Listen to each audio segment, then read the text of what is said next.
The art of knowing directly. I bow to the triple gem, the Buddha, the Dhamma, and the Sangha. I pay respects to the senior monks and all my colleagues in the Dhamma. May all lay practitioners prosper in the Dhamma. You've come here to listen to words. If you remember the words having listened to them, then you will receive something that is fake. But it is necessary to speak and teach. Talking in order to give rise to knowledge and memory is easy. It's easy to teach and understand. There are teachers all over the place. All of us sitting here now, at a monastery where a retreat is held, have knowledge of good and bad, of right and wrong. Everybody knows that. For example, we know that anger and suffering are no good. We know that, but we still suffer and still have anger. Now, in real teaching we have to teach ourselves, we have to teach ourselves to really understand. We might learn some things from others, it will make it easier to remember, but real teaching we have to do ourselves. In talking today we are all friends, spiritual friends. On this occasion we all become fellow practitioners, so that we can meditate and practice together. This is a good thing and it is right. In real teaching we have to teach ourselves. Even talking and listening are practices in themselves, practices in developing awareness. Don't be united in anything other than developing awareness. Be aware, pure awareness. Be aware in a straight and direct way, straight and direct sati. Feel the body directly, in a straight way. Be fully aware, don't let there be anything in front or behind. This is called really teaching oneself.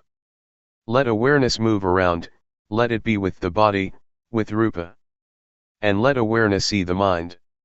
When there are thoughts, don't prevent or obstruct anything, give awareness the full opportunity to see.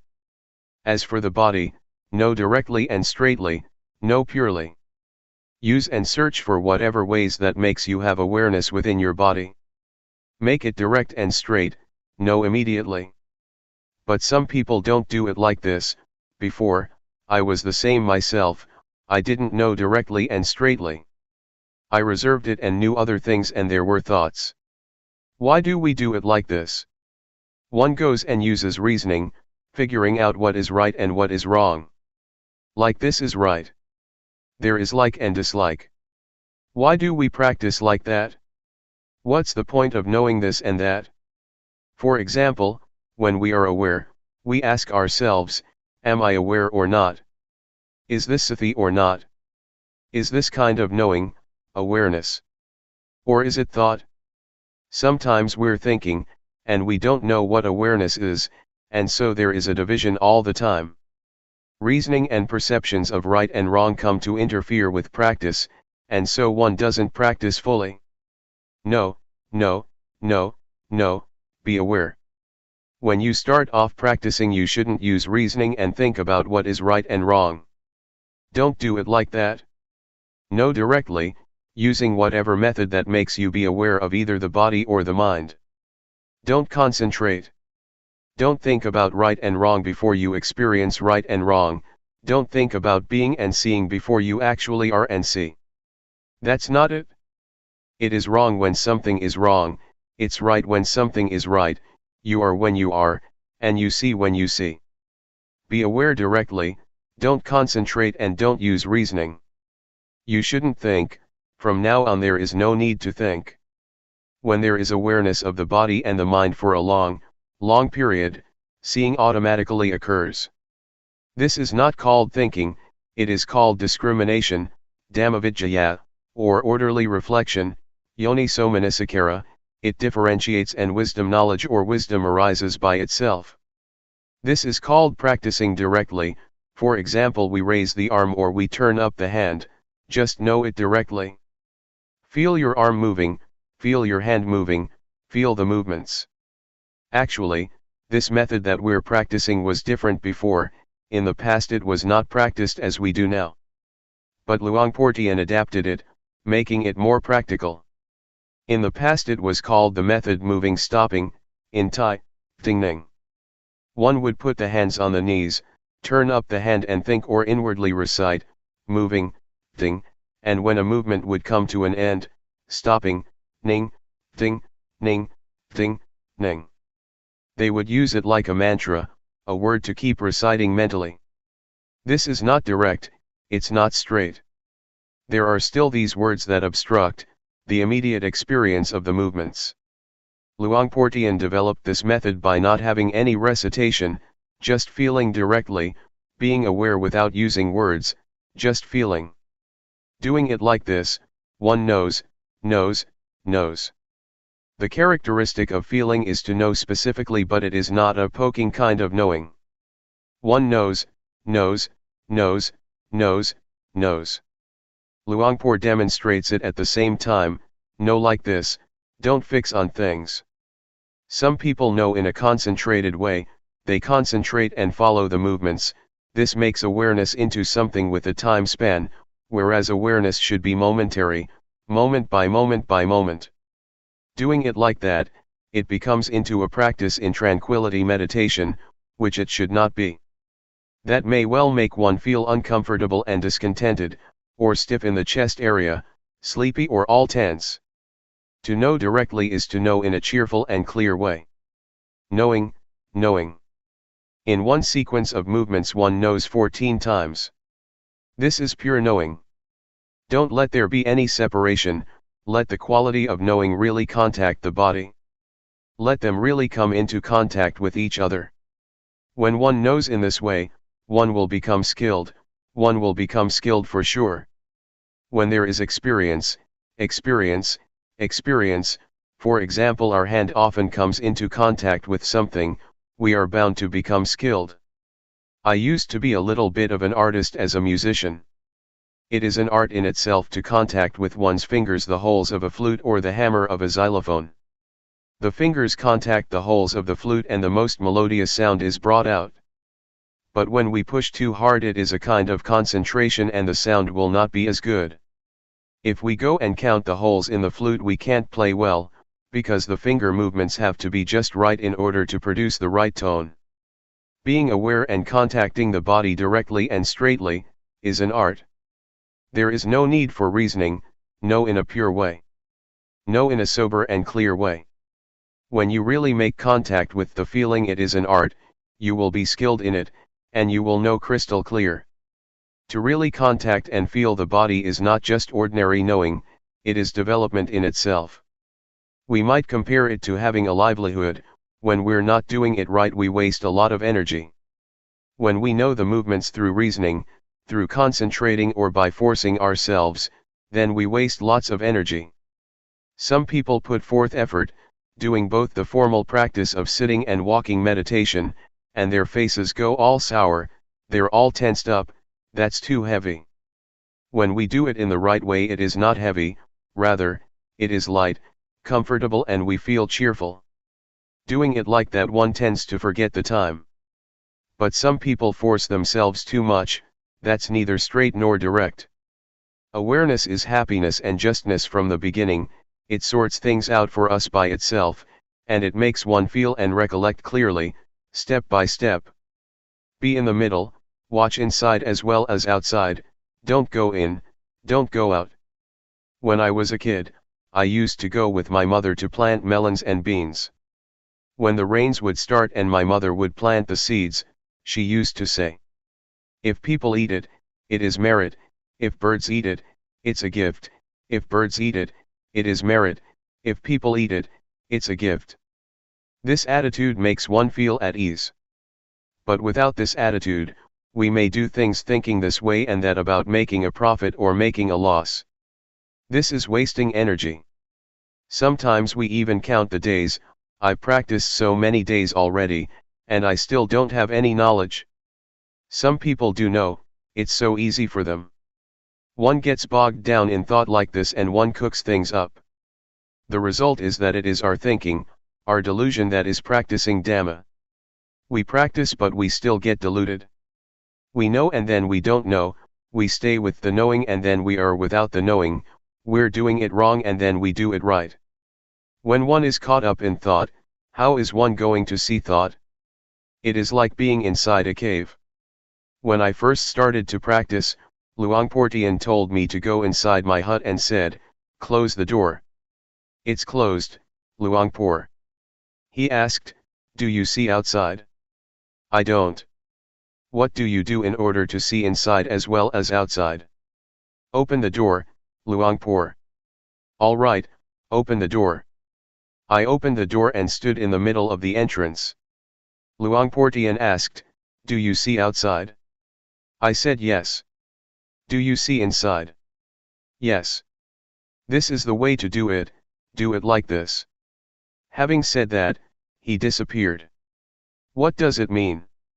It means to know directly. Don't be caught up in thought, don't go for it, don't be it.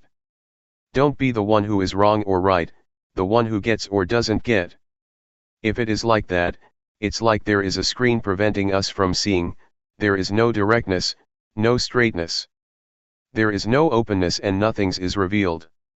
Just awareness, not wanting, not being.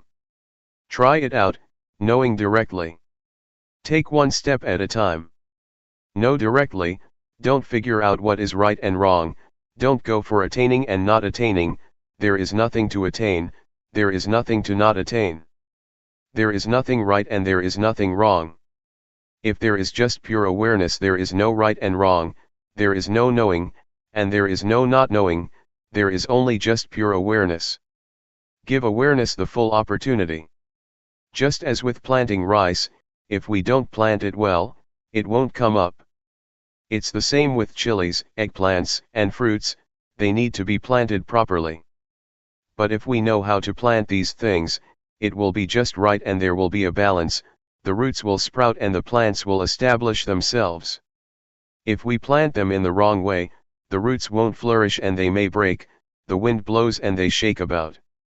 We have to keep replanting them, and the end result is that they don't grow well. Try it out. I'm teaching you, so that you will practice, I'm not talking just to give you information. We have come here and so we must try and practice. Practice directly and straightly. At one time I returned from Singapore, and I stopped over at Hat Yai, south of Thailand. Somebody brought a Westerner to see me. This Westerner said in a straightforward way, "There is no need to teach me anything, just tell me what to do. I know many things already, so it's better to tell me what to do rather than to teach me things."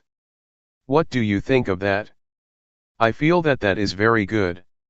So I told him how to start. Kamma means action. It means to feel. Do you know the movement of turning up the hand? Do you know the movement of raising the arm? No, no, and no. I had him practice like this for half an hour, and after that I showed him how to do walking meditation. Know every step that you walk. Whenever he took a step, I knocked him with my hand on his arm, no like this, no like this. Knowing, knowing, feeling. I had him walk for half an hour and then called him over, and let him do the rhythmic meditation in the sitting position again. He got into contact with sati, with awareness of the body. I asked him, "Just now, you were aware of the body, did your mind think of other things?" No. One is right here, one knows right here. Have you ever known like this for a long time, let's say for a whole day? Never. What about 1 hour? No, never. He just learned about this now. This is how I taught. This point is the point that we, as Thai Buddhists, are lacking in. We are not lacking at other points, it is this point. This is the point where Buddhism comes into being. The Buddha, Dhamma, and the Sangha arise right here, that is to say their qualities. We have to give rise to them right here, this is their birthplace, the birthplace of the state of being Buddha that knows, that goes in and knows. Don't destroy this state. And so we have opportunities, we have places such as this one. It is not as if we practice because it is the fashion. We don't advertise that we do anything else.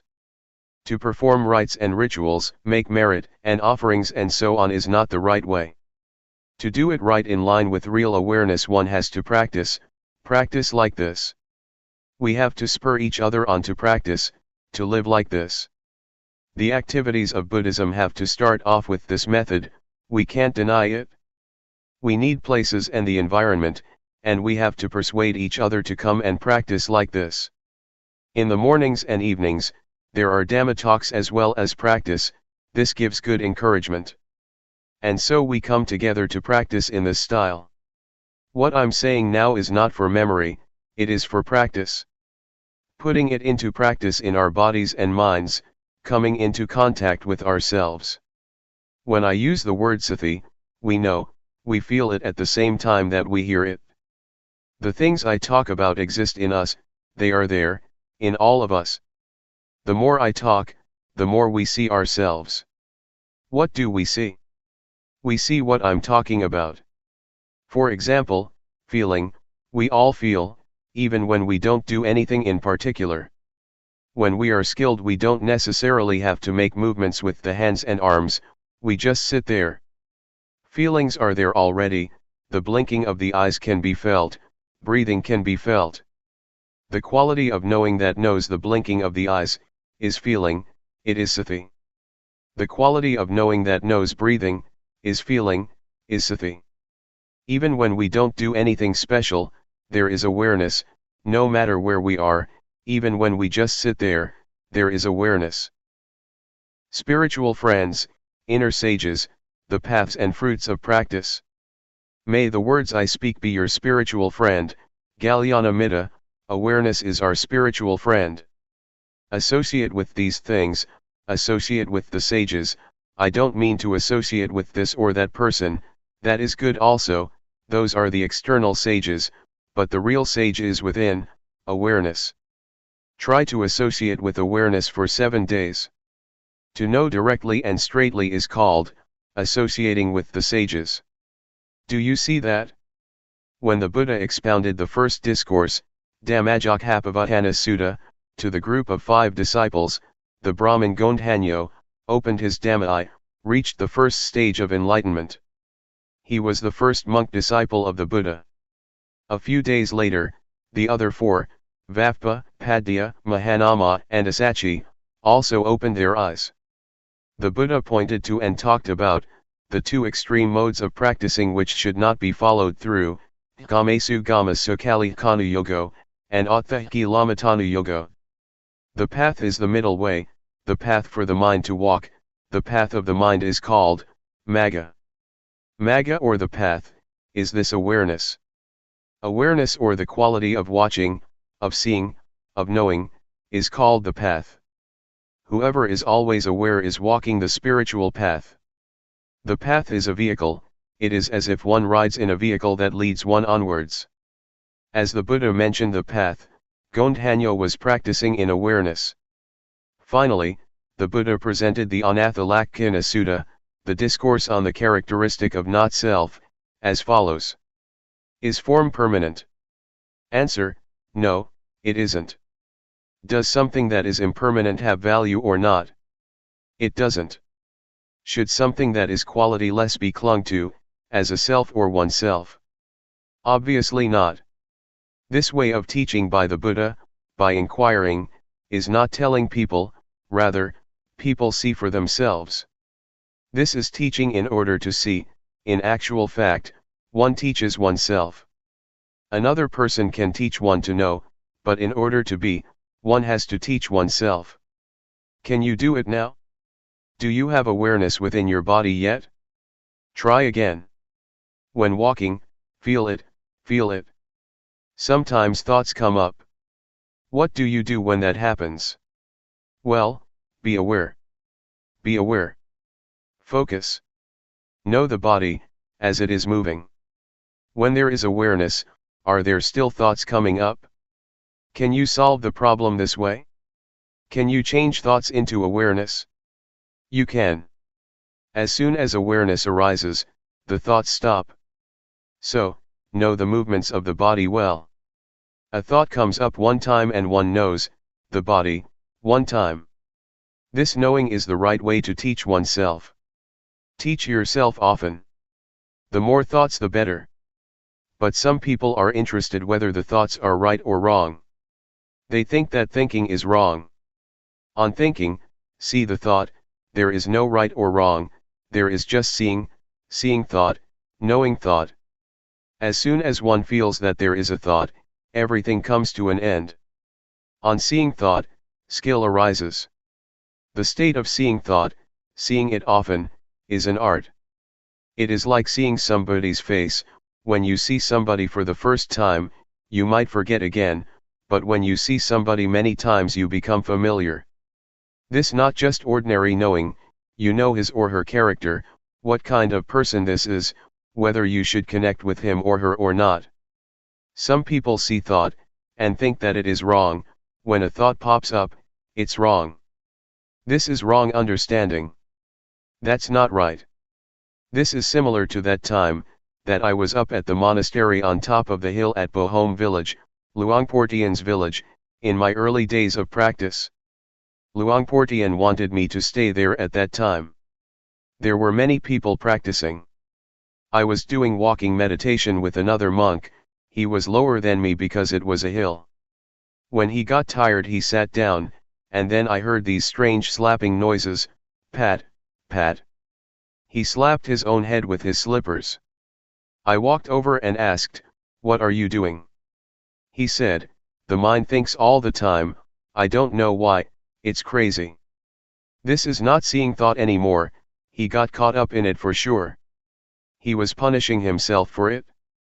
Doing it like this is to go in the wrong direction. It is like planting rice and pulling it out again, they won't take root, there won't be results. Therefore, when thought arises, don't consider it to be good or bad, just see it directly. Thought is useful, we'll get to see it. There is nothing wrong with it. Thought arises, that's good, we'll see it and be aware of it. Knowing it in a cheerful way. On seeing happiness you go, on seeing suffering, heat, cold, This is Vipassana, insight, in small ways. This is being a meditator. If you are the one who is right or the one who is wrong, then you have taken birth and you are caught up, you are still deluded. There is no knowing. This quality of knowing is completely neutral. It can be applied to anything, it is absolutely fair and can be used with everything. We're not looking for faults, I don't like wrong, I like what is right, I like knowing, I don't like not knowing, it is not like this. If it's like that, the quality of knowing will not prosper, it gets cut and divided up, it gets separated all the time. Do you understand what I'm saying? Have you realized this? When you know, are you satisfied, and when you don't know, do you feel sad? When it's wrong you feel ill at ease, and when it's right you feel good. In the past, I've asked people, having short interviews with them at Sukato Forest Monastery. A lot of people used to come to practice. I asked a girl how things were going. She said, "Today it was a real hassle, I don't know what I was thinking, I was all tense. It wasn't like yesterday. Today I was really in a mess." I said to her, "This is not the way that a meditator talks, try saying it another way." She thought for a while and then said, "Today I saw the mind thinking, I saw it being tense." That's the way to talk. In the first version she was caught up, but in the latter she saw it, she became smart. The words I am, are no good, the words I see, are fine. Do you understand? What is it like for us here? Being or seeing? This is the point of separation. Insight, Vipassana, does the separating, at this point. Things are melting, being digested, dissolving into emptiness. Until there is no self. The way to arrive at the path and fruits of practice, is by this way. This exists within us. It shows us the way. The path is sure, the path is to watch, to see. The things that arise with the body or the mind, they arise so that we can watch and see. Do you see? Especially in the mind, there are lots of things that come up for us to look at. Has there been any gladness these last few days? Did you see it? Have you ever seen happiness? Have you ever seen suffering? These things come up for us to see them. What about satisfaction? Have you seen it? Dissatisfaction. This is the path. If one sees, then there is the path. The middle way. The way to get to the path and the fruits of practice is right here. At the point of seeing and not being caught up. Things arise in order for us to see. Some people may experience tension. Do you see tension? Some people may experience dullness. Do you see dullness? Others may see thought. Do you see it? One cannot grasp hold of the mind, there is just seeing and seeing. Develop this state of watching and seeing a lot. Develop the quality of seeing a lot. See the body moving, see the raising of the arm, see the lowering of the arm. Know and see. Knowing and seeing. When things arise that we don't want, things that we didn't intend, see that also. For example, thought, we didn't ask for it, it just arose. When we see thought, thought comes to an end. When we fix our awareness, the quality of knowing does not fail, as we might think. It is good to have thoughts arising. This way we get to see them, see the mind thinking. Sometimes many things come up, happiness, for example, and one is smiling inwardly. Don't grasp it, don't be it. Establish yourself on the specific characteristic of a meditator, watching, seeing, and not being. This is not wrong, and this way you won't waste time. But some people get caught up and waste lots of time. They get caught in joy, calmness, visions, defilements due to insight, analytical knowledge, and all sorts of things. They fall in the well of knowledge, and know this and that. One wastes lots of time this way. There is no need to know all that but see it. It is like coming here by car from another province. On arriving here there is no need to teach about the things that one has seen as one passed through. But some people will stop and rest when they get to a nice shady tree, others get sunburned. They get caught up and grasp onto the states that they come across. Just pass through. Don't want anything. Some people want this and that, right and wrong. This is desire, I want. This is not right. Especially when it comes to the mind, one cannot grasp hold of it, there is just seeing and seeing. When there is real suffering, the Dhamma becomes valuable. Maybe some people don't understand. Never mind. I'll just talk anyway. When you're in a bad way, you may search for it, and it may be useful at that time. Yesterday I talked with Luangpor Teean.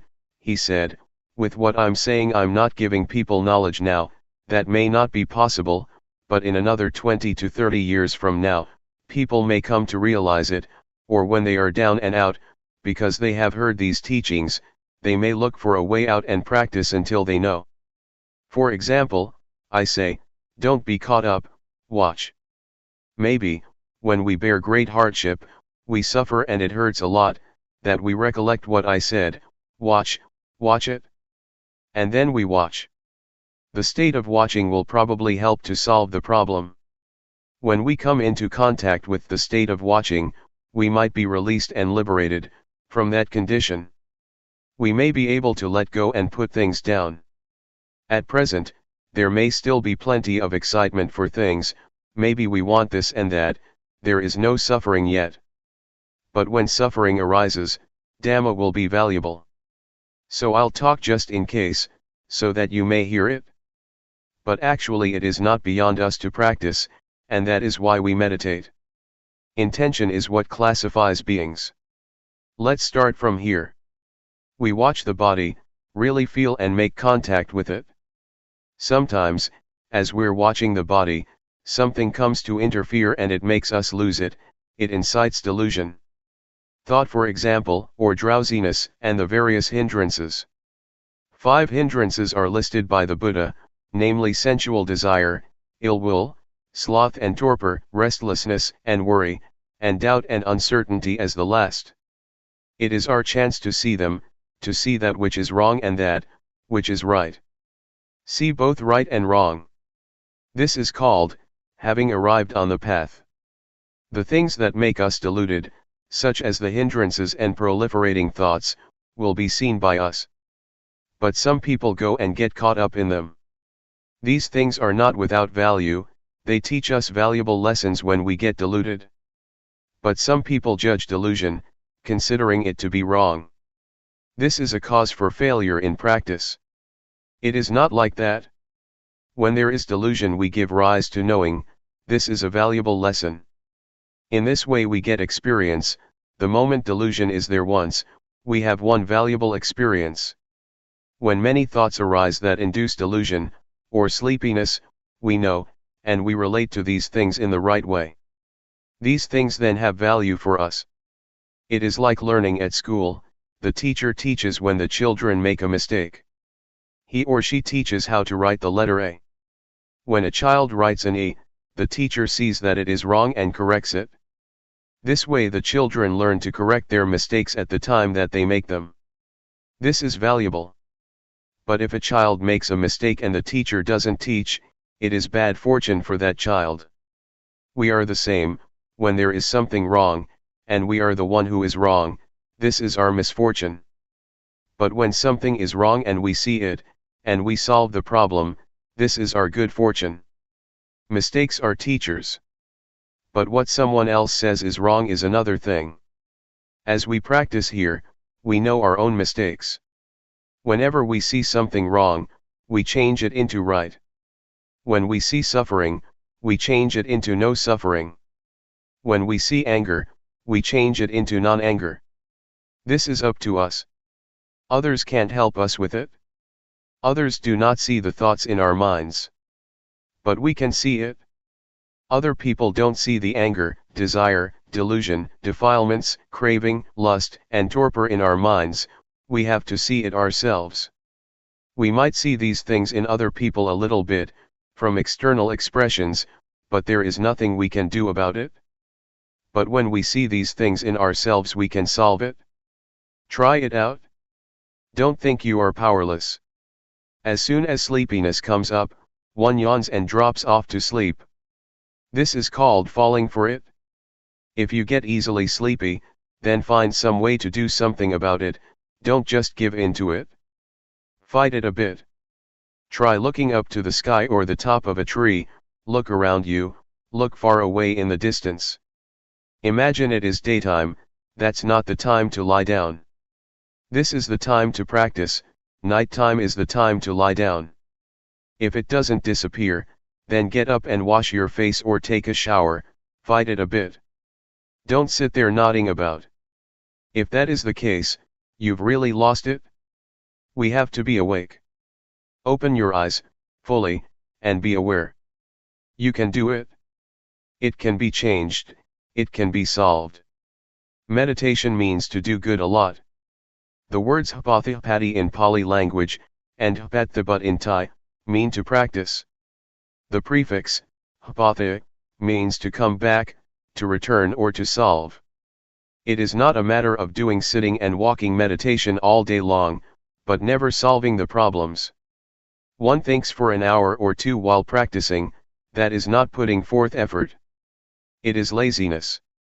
A practitioner is one who changes wrong into right, delusion into non-delusion. Whenever there is delusion, change it immediately, this is useful.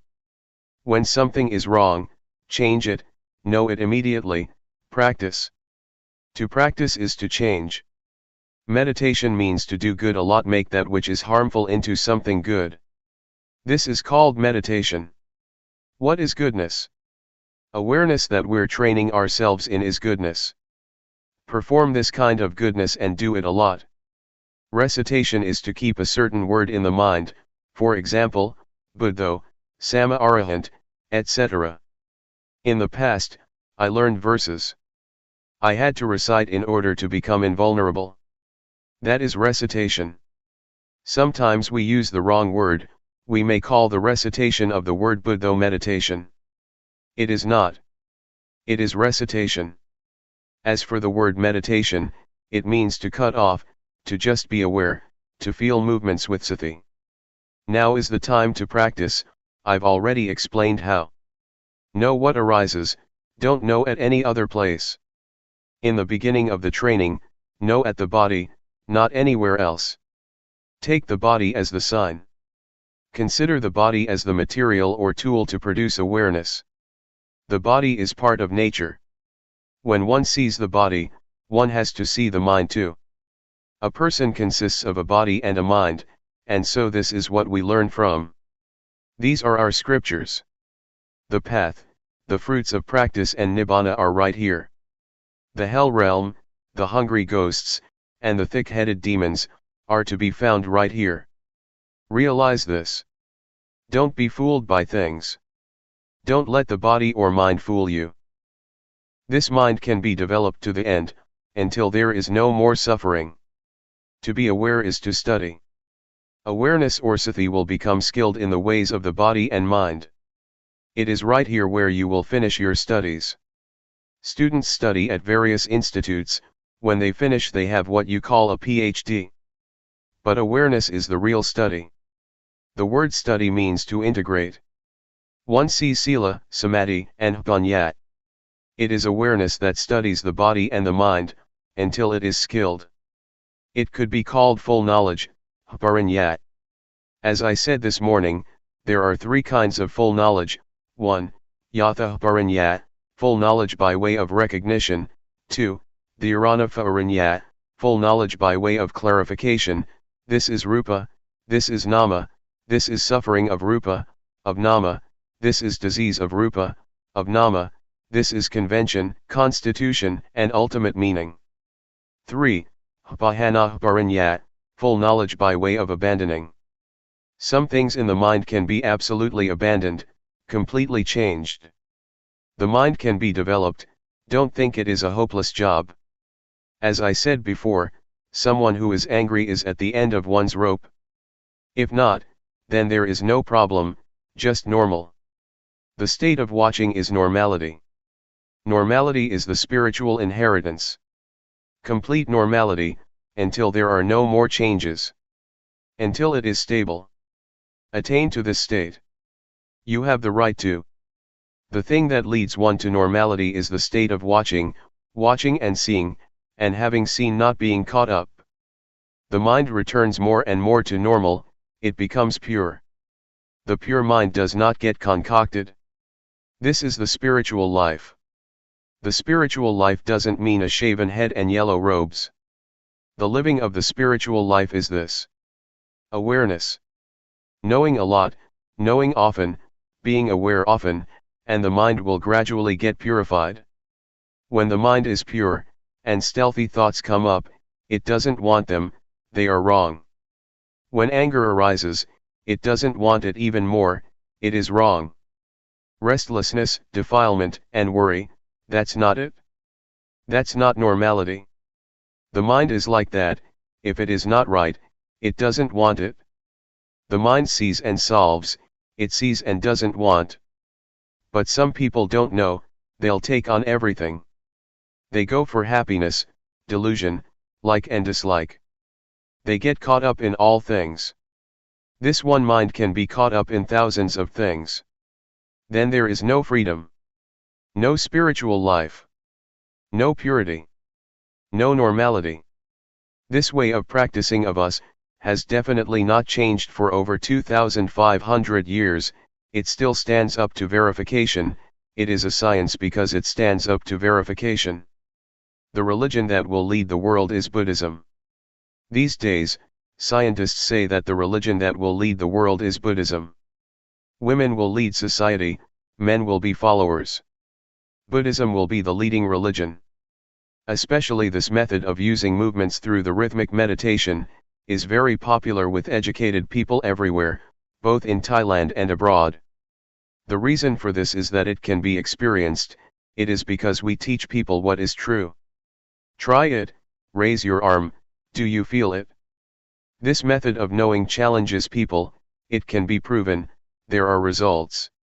It is not limited to sex, age or nationality. It can be used and contacted by all. This is the most universal method. It is our good fortune, that 30 years ago it was Luangpor Teean who set the fashion. It is most appropriate to every sex and age group. As Luangpor Teean used to say, don't take age to be an obstacle, awareness is the same for all. Therefore, I say that it is appropriate, that it is universal. It is not important whether one is male or female, whether one is educated or not. Just be aware, that's all there is to it. Nowadays it is getting popular. I have taught in many countries, I let people test it out. And everyone accepts it. It is real. It is a science. The body and the mind really exist, Sati really exists. When awareness comes in to know the body and mind, then all things are stopped or tamed. This is the result of being aware of the body and mind. This is the most complete development of life, all suffering disappears, one gains good health and even the economy becomes better. Jump when you fall of the ladder. Before I came here, I gave a talk at Mukdahan province. I talked about the same thing. I'm not boasting, but since I've been practicing I hardly ever get sick, my health is really excellent. That is because of the development of life and I'm looking after it. The Dhamma will protect one. The Dhamma inevitably looks after the practitioner. So don't doubt. We try to be aware, there is no beginning and ending, as with this retreat that started on January 20, 1996 and ends on January 28, 1996. Try to understand, experience awareness, and when you go back home, watch. Watch yourself while sweeping up, washing clothes and doing the dishes. Prepare yourself, it may be useful. Jump when you fall of the ladder. This is a simile for dying. This may turn into an art. Now, we're not falling of the ladder yet, we're not using this knowledge yet. But it is good to know about it now. Maybe when the time comes, we'll use this knowledge so that we don't get our skull cracked. Maybe it will be a kind of sport. Luangpor Teean used to say that it really is like that. Now, we are still alive, the breath still goes in and out. But when the time really draws near, this knowledge may be our close friend. Luangpor Teean said that, even though we don't have realization now as we practice, but about 10 to 20 minutes before we die, we may get it, it may be useful. During the Rains retreat last year, my uncle died. Before he died I went over for a chat. He was a Dhamma practitioner, he practiced up to the final stage. He said that now he was fine, he could control everything. Whatever I asked him he could answer. But if you're not in control, then don't be downhearted. Don't cry and don't think of other things. The present it right here. It is here, where one is not caught up in anything. One is watching things. But if you don't have control you may be dumbfounded. Whatever arises is an object. Children, don't be alarmed, just watch it. Right now, Father is watching it, there is nobody who is born, nobody who gets old, nobody who is sick and nobody who dies. This is investigation, it is safe, there is just seeing. But some people are not like this. I told you before about this grandma, who had been fishing all her life, her children held her hands but she struggled to get free, because she was delirious and imagined that she was torturing fish. This is a hungry ghost or a hell being. What a pity to be born as a human being, and waste your life like this. Proving the facts. Where have we been these last 5-6 days? Some people may have been with their children, some people may have been angry with this or that person. Don't go out. Stay right here. Stay with the movements of the hands. Watch out, you'll become delirious. Prepare yourself like this. When the time comes, there should be peace. Consciousness, they call it. Now, we are still stuck, but we know. It goes out, come and stay right here. This will give rise to skill. You get stuck and you know. This is the state that is not born, doesn't age, isn't painful and doesn't die. It is not a place or a house somewhere. It all starts off with awareness, it leads us to safety. And in the end it leads us to the paths and fruits of practice. Every moment of awareness is a step. The mind goes out and we feel. Know a lot, enter into things with the quality of knowing. Both merit as well as virtue and generosity, and even liberation are to be found at this point. Awareness has already cut off a number of things. When we are aware we pass through evil, through revenge, there is no enmity, there is no ill will, there is no love and no hate. Do you see that awareness leaves these things behind? Awareness knows, and knows. It is the end of revenge, the end of danger, it is beyond everything. Is this real or not? This is genuine, this is real. Don't let anyone fool you. These days we get fooled a lot. Some people threaten us with hell and fool us with heaven. This is all external stuff. Try this out and prove it. Don't believe me, everybody should prove it for oneself. Make contact with awareness and prove the facts for yourself. I'm talking about the possibility, I'm your spiritual friend. Whether what I'm saying is right or wrong, you have to see for yourself. Practice today, do the rhythmic meditation. Be devoted to just this, with your whole heart. Do it fully. Whether you do walking meditation or do the rhythmic meditation, sitting under a tree, try to arouse awareness. Little knowing will turn into knowing more. This is our inheritance, our noble treasure. Build it up, you're still alive. Don't wait until you're dead, build it up now. Alright, what I've said comes from the way it is, it's not coming from memory.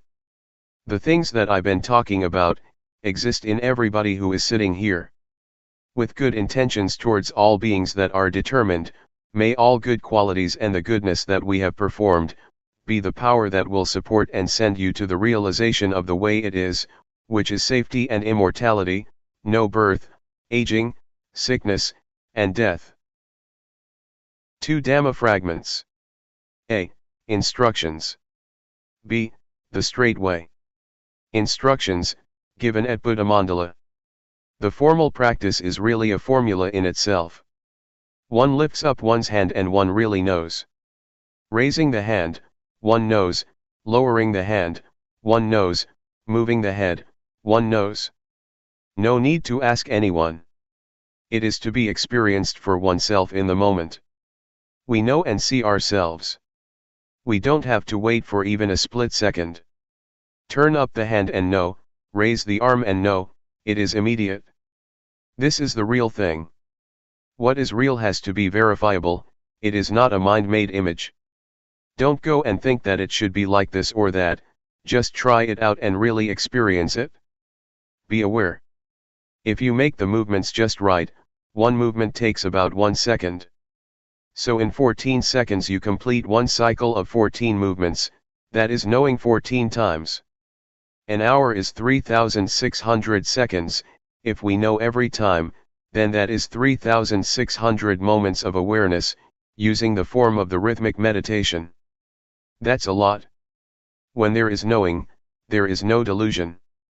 Suppose we stay with awareness for 2 whole days, or as the Buddha said, whoever has sati with the body and mind continuously, for either 1 to 7 days, 1 to 7 months or 1 to 7 years, will get one of 2 results, of which the highest is the attainment of arahantship, one who is far from enemies, impurities, one is a noble one, life is smooth, there is no danger. The Buddha challenged us with this. This is where we as Buddhists are lacking. Not anywhere else. Look at this park, Buddha Mandala, everything is huge. Thailand is a Buddhist country and all building projects get constructed. Except for awareness. Being with the body and the mind, there is not much of that yet. And so we're working on this. What happens when we are aware of the movements of the body and the thoughts in the mind? Try out to experience awareness. Steep the body and the mind in awareness. What will happen? Be aware for 10 minutes, 20, 30, an hour. Anybody who knows for an hour or two will know the difference between knowing and delusion. We will be able to make a choice. The mind will choose and take what is right. Delusion is not right. Awareness is right. The body can look after itself.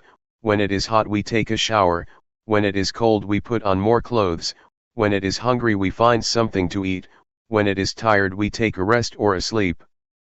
But the mind doesn't look after itself, unless it has been trained. It takes on suffering, it goes for anger, love, hate, like, dislike and so on. Sometimes it wants suffering and delusion. Some people go and buy delusion, they look for things to indulge in. They cannot remain still. Some people have never trained themselves. But when we train in awareness we can come into contact with it. Then we will be able to sort things out. We will side with awareness. But when we have never trained we don't know how to do that, and the mind will jump all over the place. If we train in awareness for 1 day or 2 days, the mind will come to look for awareness, because awareness is just. Delusion is not. Anger and suffering definitely are not just. We will know what to choose. The mind will choose what is right and safe. Now, when we don't train we don't have this ability, we can't do it and we don't know. Everybody has knowledge, has finished studies and is capable of making a living, but the mind hasn't yet come into contact with the justness of life. We know what is right and wrong according to reasoning. For example, we know that anger and suffering are not good, we know that, but we still get angry, even though we know that it is not good. That kind of knowledge is not good enough. One has to experience things. Reasoning is still convention, it is still not right. Sometimes people kill each other because of reasoning. But in practicing Dhamma, we experience things, we steep ourselves in awareness, we don't use reasoning, it is beyond reasoning, it is ultimate. Reasoning is still convention that is dependent on conditions. But ultimate reality is not reasoning, rather, it is a clear and evident experience. Seeing anger and non-anger has nothing to do with reasoning. Anger is not right. Non-anger is right. When we have experience we know that delusion is not right, and that non-delusion is right. When we have experience we don't have to ask anybody. There are no questions in reality, there is nothing to ask, there are only answers and one has to answer oneself, not somebody else. This is ultimate reality, the truth. And so, we are practicing with this. We've tried it out for 3-4 days already. Testing and proving it. We use the body and the mind for this. What's going on there? You shouldn't think and see before you actually see, be right or wrong before you're actually right or wrong. Sometimes we turn to thought to find an answer, it may not be right. It all depends on how we think. We can all think according to reason, but thought does not last. Really meeting with knowing and delusion is not thought. As soon as delusion arises we are aware. That's not reasoning, one dives into it. Whenever there is anger, be aware and anger will disappear. That's it. Our minds rise higher and become more pure, there is more experience, more lessons. We don't have to ask each other what is real. Experience and try it out yourself, dive into it. Soak the body and mind in awareness. Try and add awareness to the body. We have a form of practice, using intention. Everybody, put your hands on your knees. Try. Who is the one who knows where the hands are? Are you absolutely sure that the hands are on the knees? Suppose I tell you that your hands are behind you, do you believe me? Yes or no? No. Why not? Because you see and know. Who is the one who sees? Do you see it yourself or is somebody else seeing it for you? What is it that sees that the hands are on the knees? The eyes. Close your eyes, do you still see that the hands are on the knees? So it is not the eyes. That which knows that the hands are on the knees is called sati. The word satipatthana means the foundation or establishment of awareness. Establish the hands on the knees and be aware of them. Turn up the right hand. This is not the same as when it was still flat on the knee, is it? Are you sure? Raise the arm up a bit. Don't tense up or concentrate. Do it lightly and no. Now move your right hand to your abdomen. Then turn up your left hand. Raise the arm. Now put your left hand on top of your right. Do you feel what's going on? Where are your hands? You know. Slide the right hand up to the chest. You know. Move it out to the side. You know, don't you? Come down to the knee with the hand on its side. Then turn it over. Do it at ease, smiling inwardly. Don't say it is difficult. Move your left hand up a bit. No. Move it to the side. No.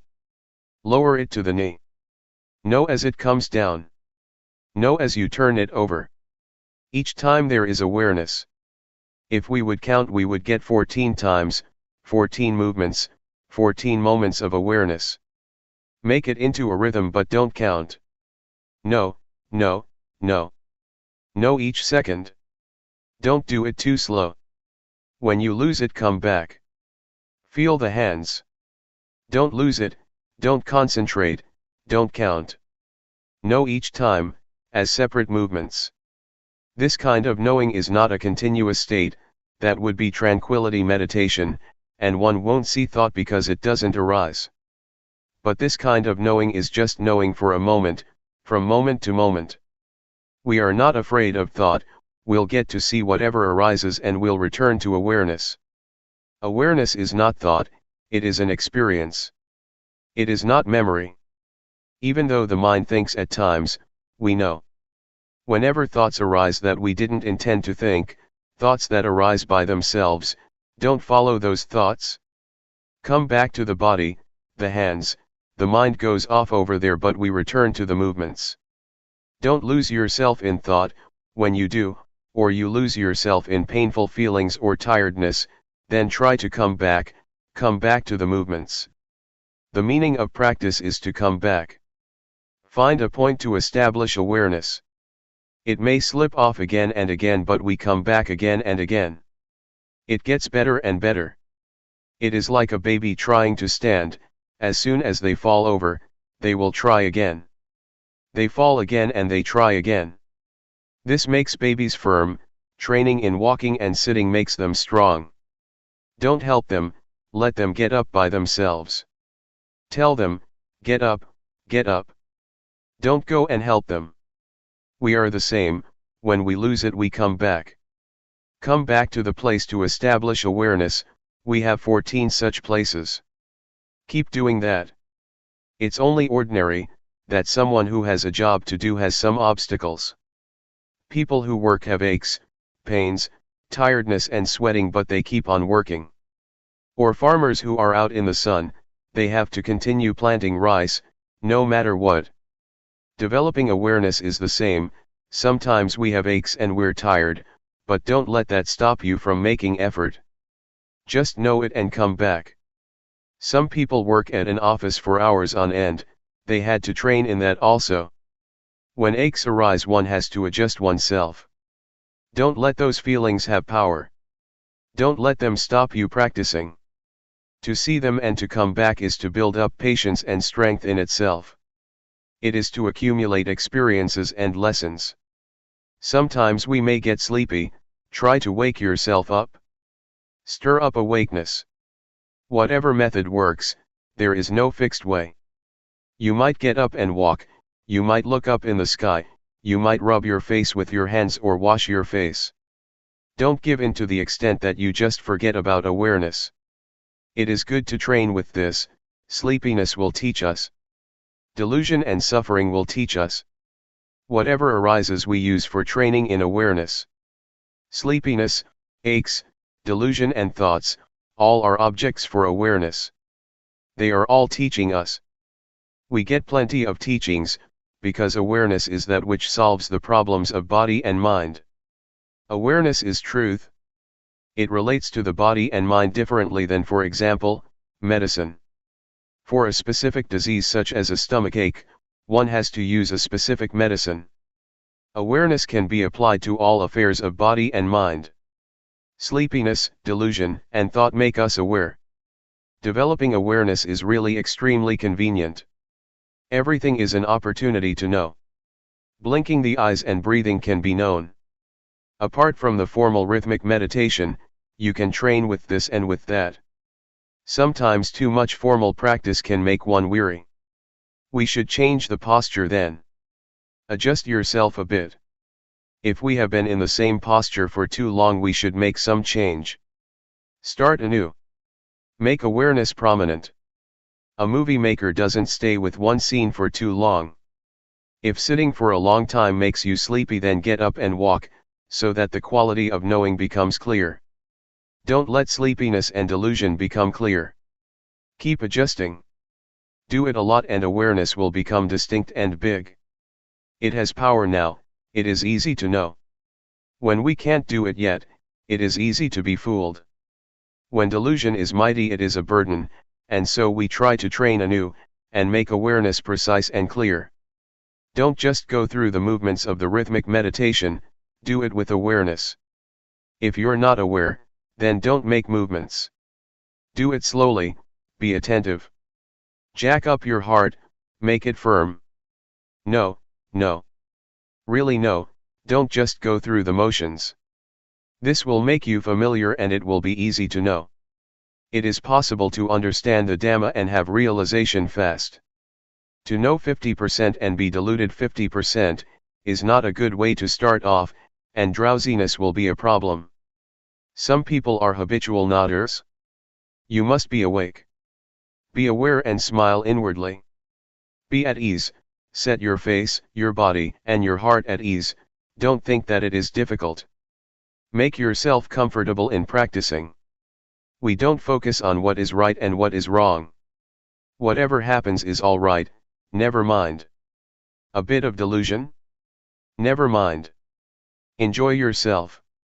Being overly careful makes the mind heavy, and then it's easy to become dull. But if you practice in a carefree way, it is fun to know.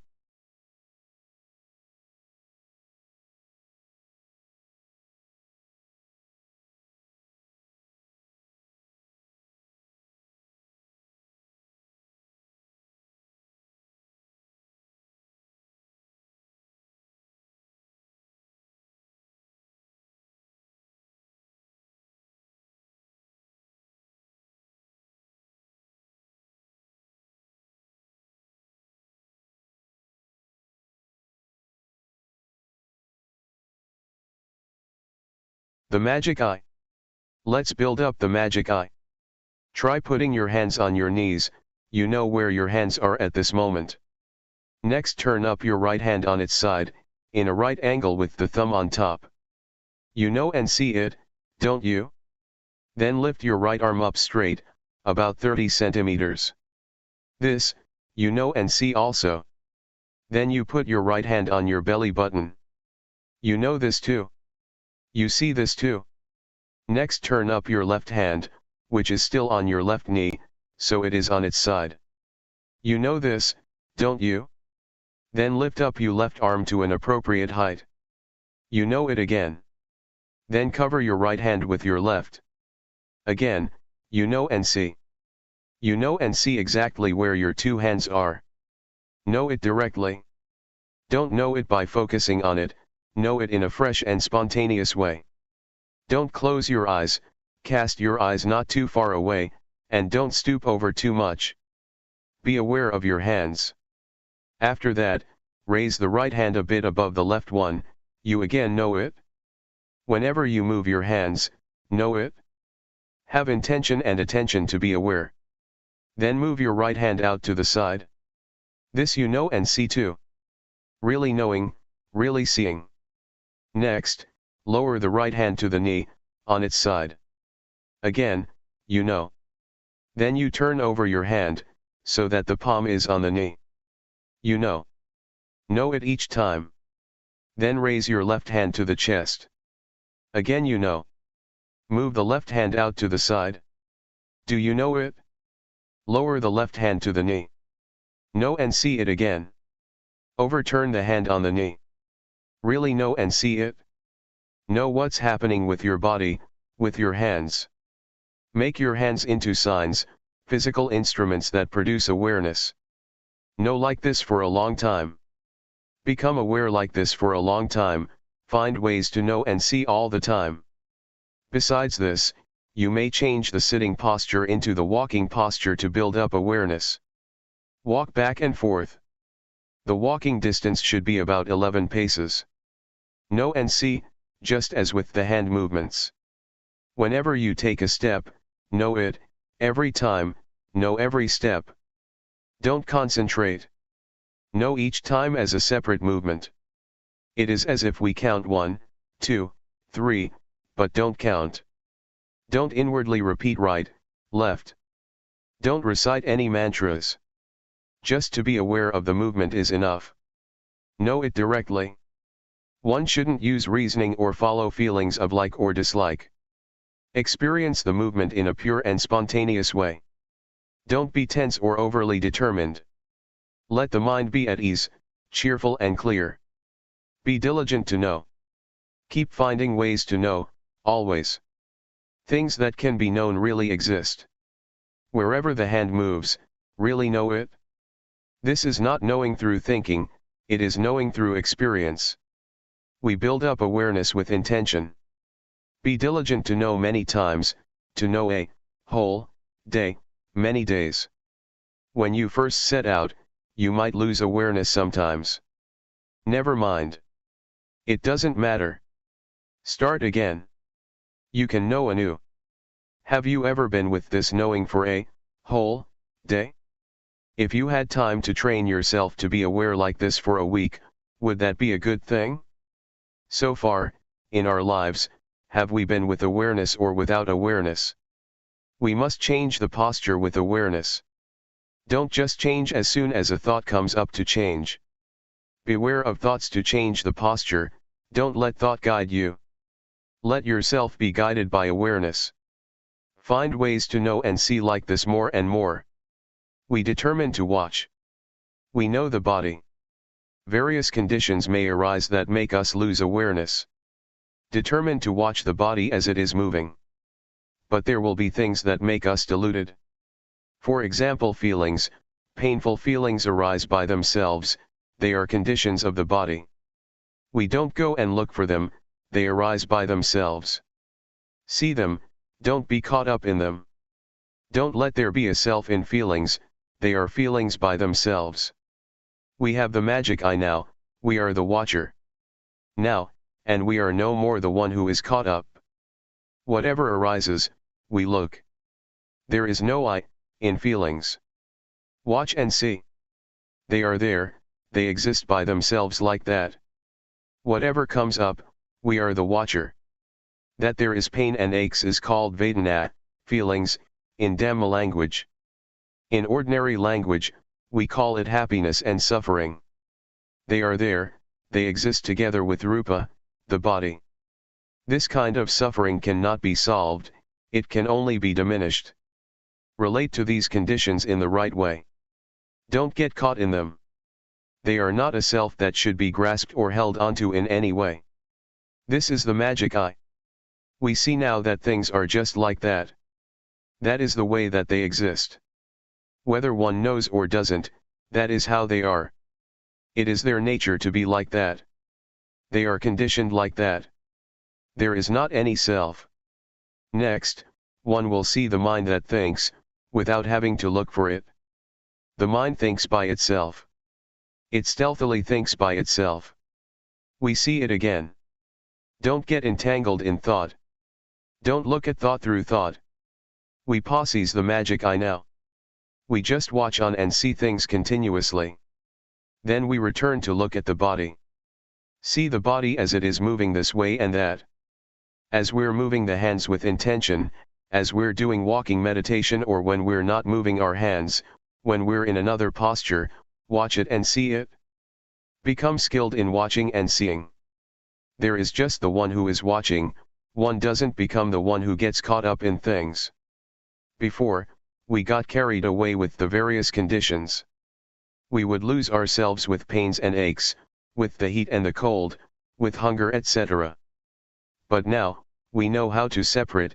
The body is one thing and the feelings of pain, the aches, the heat, the cold, hunger, etc. are another thing. The stealthy thoughts about them is yet another thing. The kind of thoughts that we don't intend to think. We see this now. Don't believe all of those stealthy thoughts. Don't go and follow all those sneakily arising thoughts. Don't let them fool you. Mistakes will arise from it. There are two kinds of thought. One is thought that we intend to think, another is thought that stealthily arises by itself. When we determine to watch the body, thoughts about this and that will arise. Don't be fooled by them. Don't let there be a self in thought. Look at the body that is moving, here and now. Deliberately make movements. Depend on the body as a sign, as a foundation, as a refuge. Just as when we stick to a post in the middle of flowing water. When we let go, we get swept away. Then we struggle to get hold of the post again. This is just the same. When unintentional thoughts arise, don't get deluded by those thoughts but come back to watch the body, as it is moving, right here. This is the magic eye. To watch like this. Be skilled in it and familiar. First stay with the body, you shouldn't go and mess with thought. It is just like reading a book, the more we read, the more we get involved in it, because we remember and we understand. Unintentional thoughts are one thing, deliberate thoughts another.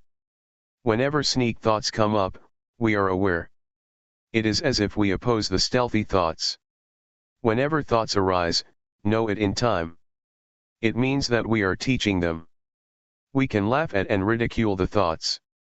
As soon as we see the sneak thoughts, they stop. Those thoughts have no intelligence, they don't have power. But when we don't keep up with them, they become mighty and they pull us along with them. Sometimes there are various manifestations that arise together with thought, and they become a mind state. For example, restlessness or sleepiness. Or an uncomfortable, irritating mood arises. The mind gets concocted in various ways. Don't surrender to these things. Watch them. We now have the magic eye. Whatever happens to the body or our mind, we watch the whole lot. It is fun to watch, fun to see. There isn't much to it. Really look, more and more, and the conclusion will be that there is only just body, feelings, mind, and mind objects that arise with the body and the mind. Pains, aches, heat, cold, hunger, etc., are a pair with the body, they are conditions of the body. The mind that thinks of this and that is a pair with restlessness, doubt, sleepiness, etc. These things are conditions of mind. Watch them, see them. We have the magic eye now. The more we look, the more we see clearly. Watching and seeing is experience, it is a good lesson. The state of watching leads to skill. Whatever we see, we realize. Before, we never discovered these things, we never saw. But when we discover and see these things often, we see clearly, just like seeing a person, we remember his or her face, and we know his or her character, that is a good person or a bad person, we know how to associate or not associate with him or her. We see what is what. The body, feelings, the mind, and mind objects are just rupa and nama, materiality and mentality. That which sits here and walks, is rupa. Thinking this and that, is nama. These two things live together, one cannot separate them. When they get separated, there is immediate death. The magic eye really discovers and sees this, so one realizes and truly sees things as they are. Materiality is a lump, but it is affected by heat and cold. No heat, cold, hunger, etc. Feelings and thoughts that make us get up, walk and move, that no, are mentality. These two things are together. Sitting here is rupa, thinking about something is nama. The magic eye truly meets with and sees this, one realizes it. Before, we didn't realize it. We were deluded for a long time. We lost ourselves in the various conditions of body and mind. We gave into those manifestations that order things around. They make us laugh, make us cry, make us love, hate, and follow greed, aversion and delusion. We think that all of it is us. We are slaves, serving the various conditionings. We surrender to those conditions that order us about. Rupa, the body, is a lump which is a slave of nama. Whatever the mind compels the body to do, it does all of it. It says to get drunk, to smoke, to take a gun and shoot oneself, to hang oneself, to swallow poison, it does all of it. Just the body itself can't do anything, it can't do anything right or wrong. In moving the hands about, what is it that orders it? What is it that orders it to get up, to walk, to sit, to laugh and to cry? What is it that commands it? Right now, we discover and see who the instigator is. In fact, it is Nama, who is the boss. Rupa, the body, is the servant. The magic eye comes to discover and see this. It discovers the truth. The truth is disclosed. Rupa is part of nature by itself, but it is subject to conditions such as heat, cold, pain, sickness and so on. Feeling and thought make it get up, walk and move. Nama is that which knows things. These two things live together, as said before. The magic eye sees into this. Things are revealed. Rupa is a Dhamma, natural phenomenon, in itself like that, and there are various manifestations that are appear with Rupa, for example pain, sickness, heat, and cold. Nama cannot experience it, but it has power. It is cruel and unfair to Rupa. The body is already suffering. The body, by itself, has the nature to be subject to all sorts of circumstances such as pain, aches, heat, cold, hunger and so on. These are conditions that happen to the body. And in addition we go and have happiness and suffering on top of that. If the body doesn't feel heat and cold or hunger, it isn't a body. This is just the way it is. Before, we didn't see things like this, and we used to create suffering for ourselves with those conditions. We used to have a self in those conditions. When we come to realize this, we just let them be conditions, over there. We don't create suffering as we did before. They are not a self. Before, when we were hungry, we suffered. We suffered because of the heat and the cold. We took the affairs and conditions of the body to be suffering in the mind, and we took the affairs and conditions of the mind to be physical suffering. Both Rupa and Nama are not fair to each other. We assume that there is a self in all those things. As soon as we discover this, we let things be nature. There is no self in conditions. We can put things down and let go. Some things, we diminish, some things, we know, others, we let go of, we don't take them to be a self, as before. Know how to clarify and separate things. The ego really disappears. Now, we have gone beyond suffering, to some extent.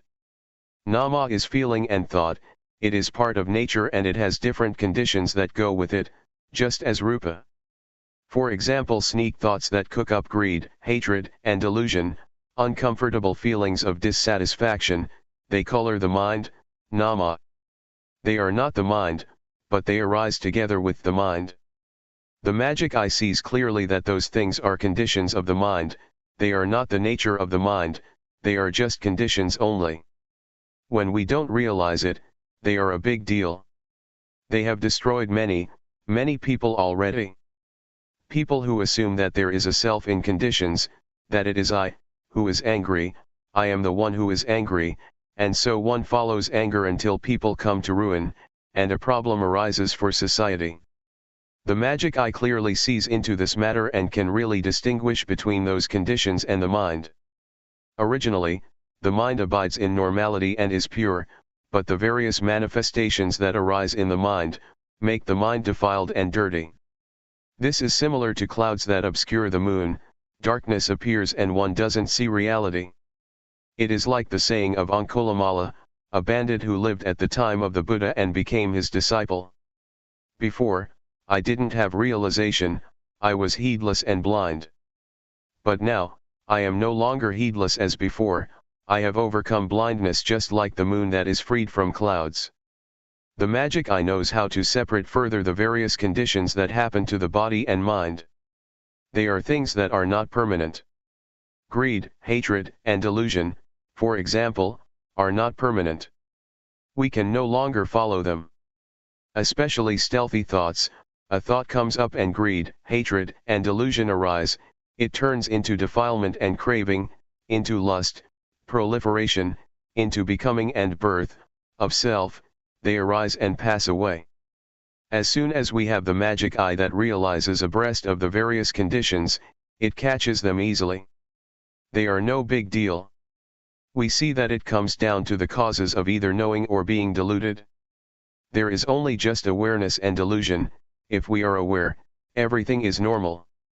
Awareness is the grandfather and grandmother of goodness and rightness, it is the birthplace of virtue, sila, firmness of mind, samadhi, and wisdom, panya.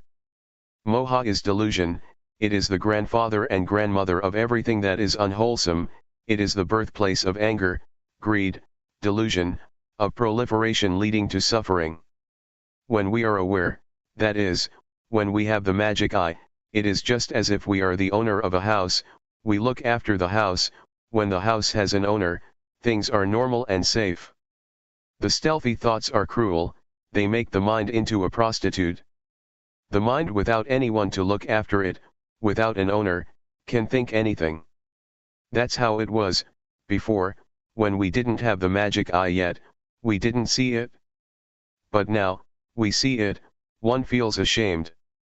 When thoughts sneak in, we know in time. It is as if we teach them. It is a good lesson, a good experience.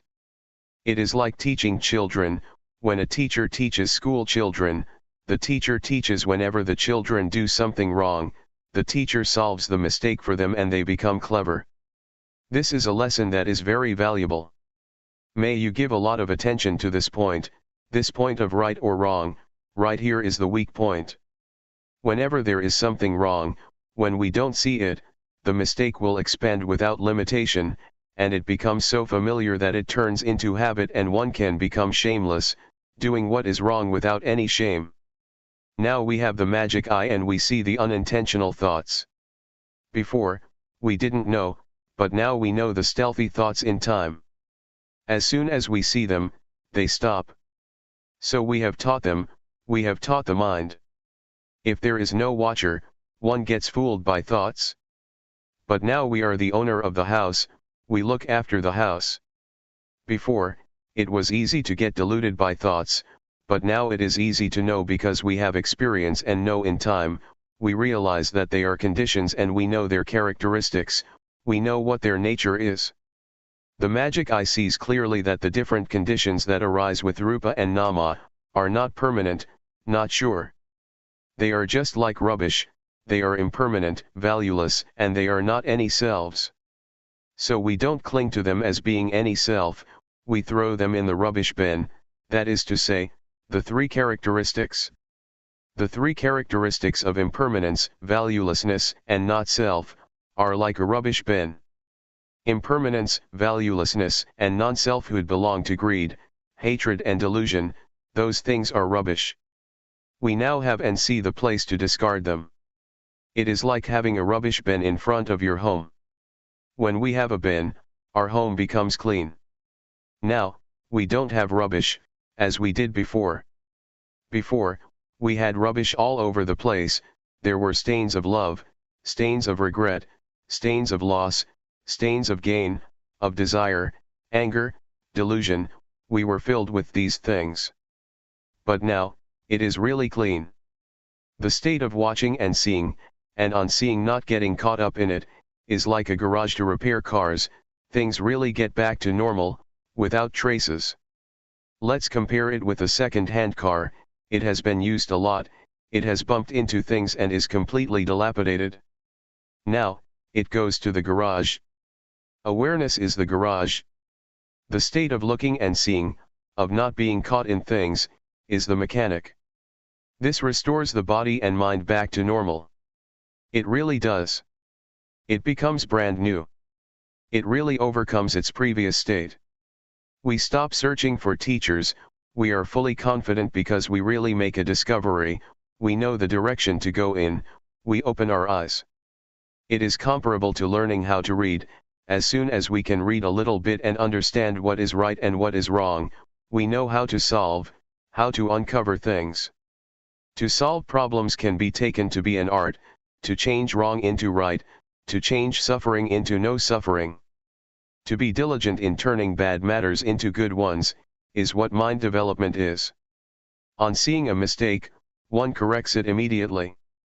Be enthusiastic about rectifying, altering badness into something good. What is wrong can really be changed into right and we can do it. It arises so that we can set it right.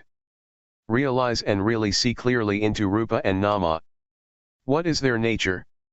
What are their conditions? We don't give in, like before. We are free, we can liberate ourselves. This is really a principle of life, we can really solve problems and be liberated. At one time, I felt joy and happiness for several days. I reviewed the state that I had seen and met with. I wasn't sitting there thinking, I had discovered and seen it. Having experienced it, I kept on doing walking meditation and developed awareness. It was Dhammavijaya, circumspection, Yoniso Manasigara, orderly reflection, not just thinking. The mind was good. I had never seen this before. Some kinds of suffering disappeared, doubt really disappeared. My life changed, I really transcended previous states of the mind. One may call it Vipassana, insight knowledge. Talking about this, it is a profound experience of life, from the past. Let me talk about it a little bit. When I was still a layman and I was developing awareness, Luangpor Teean walked over to me and asked how I was doing. Well, I told him without feeling afraid in any way, I know Rupanama Luangpor. Luangpor protested, people who don't know Rupanama are crazy. I immediately answered, yes, before, I was really crazy, but now, I'm no longer mad. Luangpor Teean walked back and forth under the shady trees, where I used to practice. I was sitting there and I wanted to talk but I restrained myself. I listened to Luangpor. If Luangpor Teean didn't say anything more, I would talk to him. Luangpor Teean said, knowing Rupanama is just that much, it is not useful. Straight away, I answered, it is useful Luangpor, I really got rid of a lot of suffering, a lot of stupidity has really disappeared, I'm finished with doubt, my life has really changed from before. I never knew or saw like this before, the things that I know and see are real. I wanted to say many things but I restrained myself. This compares to having thousands of dollars in your pocket. When someone says that we don't have money, how could we believe it? The money really can be used. I waited for Luangpor to say something. If he didn't say anything, I still had many things to say. I felt confident. Luangpor Teean said, it is useful, but only a little bit, similar to a frog that has never come across water. When it finds some water in a coconut shell, having struggled to find it, it can play and drink, but it's only just a little water in a coconut shell. If it's happiness, it's only a little happiness. If it's knowledge, it's only a little knowledge. There is still much more water in a pond. Your knowledge is just a little bit of basic knowledge. Do you really know? I answered, I really do. I was still a layperson at that time and I had never known or seen anything before. If you practice more, wouldn't you know more than this? Yes, I will keep practicing without wavering, I won't practice any other way. Luangpor Teean taught many things. He said to do the rhythmic meditation and walking meditation faster than before. Work with the mind, watch the body with sati, awareness, watch the mind with sati, watch the mind with the mind. Watch and see suffering, watch the suffering of Rupa and Nama, Rupadhamma and Namadhamma, the disease of Rupa and Nama, the convention of rupa and nama. One is very confident, the path reveals itself. It is like demolishing a house, we know what to take apart, what to do first and what later, things go in one direction. It is similar to having found a path, we can walk easily, conveniently, and comfortably. We watch and we see suffering, we see the suffering of rupa and nama. Rupa has a lot of suffering, it is waiting for us to look at it, from breathing in and out, swallowing saliva, blinking the eyes, to standing, walking, sitting, lying down, eating and making bowel movements, they are ways of the body to relieve and diminish suffering. The body is a lump of many kinds of suffering, so many that I am not able to describe all of them. On seeing like this, one feels sad and has pity on the body, until tears well up. Before, I smoked cigarettes. How can one still burden the body by giving it cigarettes to smoke? I stopped smoking. This insight spreads effects to anger, desire and delusion which create suffering for the body. The mind is suffering as well. We see the suffering of rupa and nama. The body and mind affect each other, they don't treat each other in the right way. For example, heat, cold, hunger and pains, create suffering for nama, until one is unable to sleep at night, unable to eat and sometimes diseases, pain and even paralysis arise because one thinks a lot. All kinds of stomach disorders arise. Let me give an example. At one time, I went to teach the Dhamma in the north, 3 monks came with me. We traveled in an orange car. We had to sit in the back, squeezed together. It was summer and the weather was very hot. The driver stopped for a long time but didn't turn on the fan. The other monks complained that it was unendurable. One could see the suffering on their faces, they were sweating. I was sitting on one side and said inwardly, I can endure it, never mind, it's just like this. Someone who doesn't understand nature, nor the conditions of body and mind, is punished with agitation, there is suffering in the mind, there is a self in the agitation, one loses oneself in the agitation, until there is suffering. If we have realization and know how to separate rupa and nama, they don't have to affect each other. When we realize this, justice arises between rupa and nama. The state of seeing, the awareness that watches, is neutral, justice arises. Awareness is the source of all goodness, the market of goodness. Justice has to arise from us first, it would be difficult to find justice externally. The magic eye sees like this, and it is just as if rupa and nama are not going to oppress each other anymore. They go their separate ways, from that moment onwards until now. We realize the nature of rupa, we know what the conditions of rupa are, we realize what the nature of nama is, we know what the conditions of nama are like. We review the things that we know, this clarifies things and we can really be free. This penetrates down to the diseases of nama and rupa. The diseases of the body and the mind are innumerable, this gives rise to a strong feeling of disenchantment for suffering. One clearly sees suffering and is able to get out of suffering. The body and the mind act, they do good or bad, because of this rupanama, they abandon evil and do what is right, because of this rupanama. Real confidence arises about this. Another thing is rupadhamma and namadhamma, it is their nature, it happens by itself, nature reveals itself. Wherever there is suffering, all of it is revealed. We know all around. Now, we see the state of life, it is a principle. There are right and wrong principles. Before, we used to believe all sorts of thoughts, for example, knowing what merit is through thinking. Thinking according to what people say, thinking that one gets merit from this or that, from something external. Sometimes, making merit is just a matter of rituals and praying, something external, and the fear of doing evil is just thoughts about falling in hell, or becoming a hungry ghost, a demon. But now that we have discovered and seen things, we abandon what is evil and do what is good, that's what we use the body and mind for. Doing good has a good result, doing evil has an evil outcome. This is what religion is, religion means oneself. not thinking, doing, or speaking evil things. If anybody still thinks, does, or speaks evil, it means they are still without religion, even though they may say, Buddhang Saranang Gacchami, Dhammang Saranang Gacchami, Sanghang Saranang Gacchami. I take the Buddha, Dhamma, and Sangha as my refuge. This is talking like a parrot. Those people still don't have a religion. Merit or wholesomeness is the mind that is good, the mind that has realization, that really sees things, that is wiser than before. The magic eye sees like this, it experiences things like this. There is no need to ask anybody whether one gets merit or one is doing evil. It is similar to having eaten one's fill. Do we go and ask someone whether we are full yet?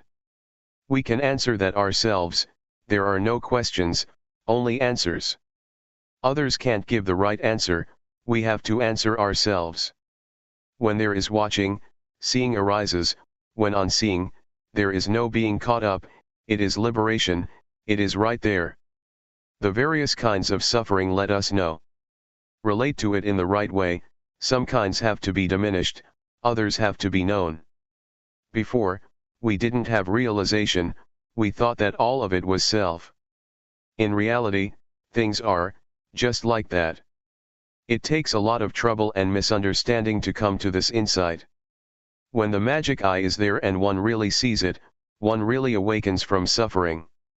This is called Buddha. Literally, the awakened one. Now, we have reached Buddhism. The mind knows and awakens from suffering. It is not asleep, it is not deluded, it is not heedless, it is disenchanted with the mass of suffering of the body and the mind. Greed, hatred, and delusion don't have a foundation anymore. One sees the path, sees proof, what is true and what is false. The magic eye clearly sees like this and joy arises. It is just like we have completed some job successfully, it is only natural to feel proud. The truth is revealed, nature teaches, the time has come. One penetrates convention, which is very different from these words. It is an appearance, like light destroying darkness. That's what happens, at that time. Convention cannot remain, it is seen and penetrated. One inclines to the direction of freedom from suffering, one might say. Whatever goes in the direction of suffering and delusion, collides and goes to pieces, that's what it's like. Seeing convention means to see that things fall in the hands of I, all kinds of stupidity and delusion abide in the forest of convention. That's what the magic eye sees, nothing can conceal it. This really dismantles foolishness and illusion from the mind. Both body and mind are really light. Similar to carrying a heavy load many days, a long way, when someone takes the load off our shoulders, we feel so light that we can hardly stand on our feet. The mind is so light and empty, that it seems that our feet don't touch the ground when walking. Body and mind really feel light. Stupidity, foolishness, and delusion are shattered, even before we've started to use reasoning, they just drop off. It is like spotting a wild animal, as soon as we see it, it sees us, and it runs off without us even chasing it away. There is an enormous amount of convention, the world is full with it. I'm not able to describe all of it. Material things, words, fame, convention takes it all in. It is real in the ways of convention, but not real in the sense of ultimate meaning, paramatha. There is a self in all of this convention, my love, my hate, my gain, my loss, my likes, my dislikes, mine, yours, I'm better than you, you're worse than me. I and you, it's full of it, until it becomes clinging, and discord, arguments and fights arise between mine and yours. One loses oneself in convention. One thing is assumed and liked by some, but disliked by others. Sometimes we say good, sometimes we say no good. Having made a supposition, there is fear, or there is boldness. There are all sorts of conditionings, inside as well as outside, the world is full of them. It covers the minds of those who don't have realization and don't genuinely see. In the past, I was a superstitious healer, I had learned many incantations. I used to recite them all night. Still, that wasn't enough. I had to recite some chants as the occasion arose. If somebody wanted me to chase off a ghost, I had to chant the verses for chasing away ghosts. If I didn't recite, I wouldn't be fluent. Some incantations, I had to recite until I became as big as the room and my skin became tough. If on reciting, I didn't become big and my skin didn't become tough, I couldn't stop and should recite more fluently. I was really going for it. I thought I was a special person, but in fact, it was all just madness. In the past, I had tattoos all over my body, but they were red, you can't see them. If they had been black, I probably would be a statue of foolishness. All this has fallen in the well of realization, of really seeing clearly. It cannot remain, there is only incisiveness. This turns into analytical knowledge, knowing and thinking a lot. I knew in this fashion for many days. Sometimes I wouldn't be aware of movements, I would just sit there thinking. It is a kind of joy and happiness that is hard to describe. I never knew like this before. When there is realization and real liberation, one goes for the knowledge and happiness. But I had heard Luangpor Teean teach after the morning and evening chanting, which I applied to my practice.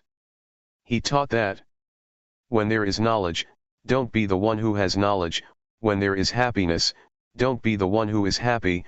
Watch and see it, don't be the one who is caught up. This is an excellent principle. It is a formula that lets one pass anything. One could compare it to a freeway, highway, or expressway. One can pass all the time, there are no traffic jams. Whatever one meets and sees, that thing tells us what the truth is. Both rightness and mistakes tell us. One sees suffering and so one can be liberated from suffering. On seeing what is wrong, one knows what is right. Seeing one's foolishness, cleverness arises. One really experiences and sees it. The state of watching and seeing is something excellent, there is liberation in it. For example, we see a snake, we don't get bitten by the snake. We see suffering and delusion and we become clever, not stupid anymore, and there is confidence. Seeing convention, objective matter, ultimate meaning, paramatha, and changing conditions, as I described earlier, before, I would derive something good from other things, externally. But on really seeing and clearly knowing things as they are, it is like life is under our control and we use the body and the mind in the right way, so that we proceed to the complete ending of suffering. This accords with the words of the Buddha, who said one who studies and practices, will really know and see the Dhamma that should be known and seen. In proportion to one's practice, the results of practice are not limited by time. The magic eye watches from the beginning, it is supportive because one is clever. It is comparable to studying at school. A kid is clever and finishes elementary school, he or she enters high school and because of being clever, he or she studies on at a university. Or compare it to a skilled workman, he has his good, old saw, hammer and chisel, he's been using it for ages until his work is an art, it is superb and he is well trained, that's how it is. There is cleverness from the beginning, from seeing Rupanama. On seeing, one doesn't go and be it. This truly is the way. On this path, one passes everything, it is the genuine path, one really has discovered the path. It is the realm of victory of a warrior, one may say. We are from Chayapam province, which is a region, but the realm of victory of a yogi lies in being the watcher, and in not being caught up in things easily. See it, don't be it. Whatever it may be that comes up that is connected with the body or the mind, do your duty of being the watcher, don't go and be it. This is the genuine magic eye, it makes a difference, life is brand new, compared with before. It could be compared, as I said before, with a car that gets completely fixed up. Now, it is back to normal and can be used, it really has gone beyond its old state. The magic eye leads one to watch and know. Whatever one sees, is all purely the truth, things that really exist in this body and mind. It is not a matter of sitting there thinking, knowing and seeing through thinking, like this and like that. Rather, we develop awareness continuously, we do walking meditation. This is not called thinking. The body, the mind, and the knowing come together in the state of watching. It is wisdom knowledge that knows penetratingly by itself. This is the power of wisdom knowledge. We watch and are well aware, whatever we see passing, whatever we are free from, we know ourselves. And we know how we liberated ourselves. The things that we have discovered are like cheerleaders, just as with sport events. Or they are like provisions, these things that we have seen. This state of watching is a fundamental principle, from the beginning, discipline, through to the end. It is a very high level, just like studying well. Having finished elementary school, one goes on to high school and then easily up to university. That's the way it is. There are also people who don't know, they say that they know many things and they can talk well, but the way they express themselves shows that they don't know, their actions and the way they talk indicate ignorance. They just know from memory. This is not high class and they don't get anywhere. Recently, there was a project to ordain more than 10 boys as novices, during the summer, and then to let them study further at a high school. They stayed for a year and then one of the novices was sent back to the monastery. They said he couldn't read. He had finished elementary school but couldn't read. No matter how they tried to help him, it didn't work. So they sent him back. He couldn't go, even though he had somehow managed to get through elementary school. He didn't make it. Some practitioners of Dhamma may be like that, they can't make it, they are still fooled by conditions, they are seized by Mara, the personification of evil. The state of looking and seeing, and having seen, not to be caught up, lets us really go through, it really sets us free, we see suffering and we really escape from suffering. The beginning stages, from discovering Rupanama onwards, liberate ourselves continuously, things are erased until zero remains. One cannot go back. We really have a foundation. 5 minus 5 really leaves 0. Having seen the body, feelings, the mind, and the mind objects from the beginning, we have discarded them. At that point, we're already in a different world. Then, we see convention, objective matter, ultimate meaning, and changing conditions, and the various conditions drop off. On seeing impermanence, valuelessness, and that there is no self, we throw things out so that everything is all gone and it is clean, there is no disorder anymore. Cleanliness and dirtiness teach us. Heaviness and lightness teach us. How can we let things become dirty again? It is like things continuously are brought down to zero. When one does something for a long time, one naturally becomes skilled in it. When one practices awareness until one reaches the state of watching and knowing the body and mind, one becomes skilled in the ways of the body and the mind. It is easy to be undeluded, easy to know because one has victoriously crossed over a mountain that obstructed one, namely the Nivaranadhamma, the 5 hindrances. There is readiness to see thought, one is tuned into stealthy thoughts. One is faced with them, suddenly. They come through a door, and the state of watching is already at that door. One hits them on the spot.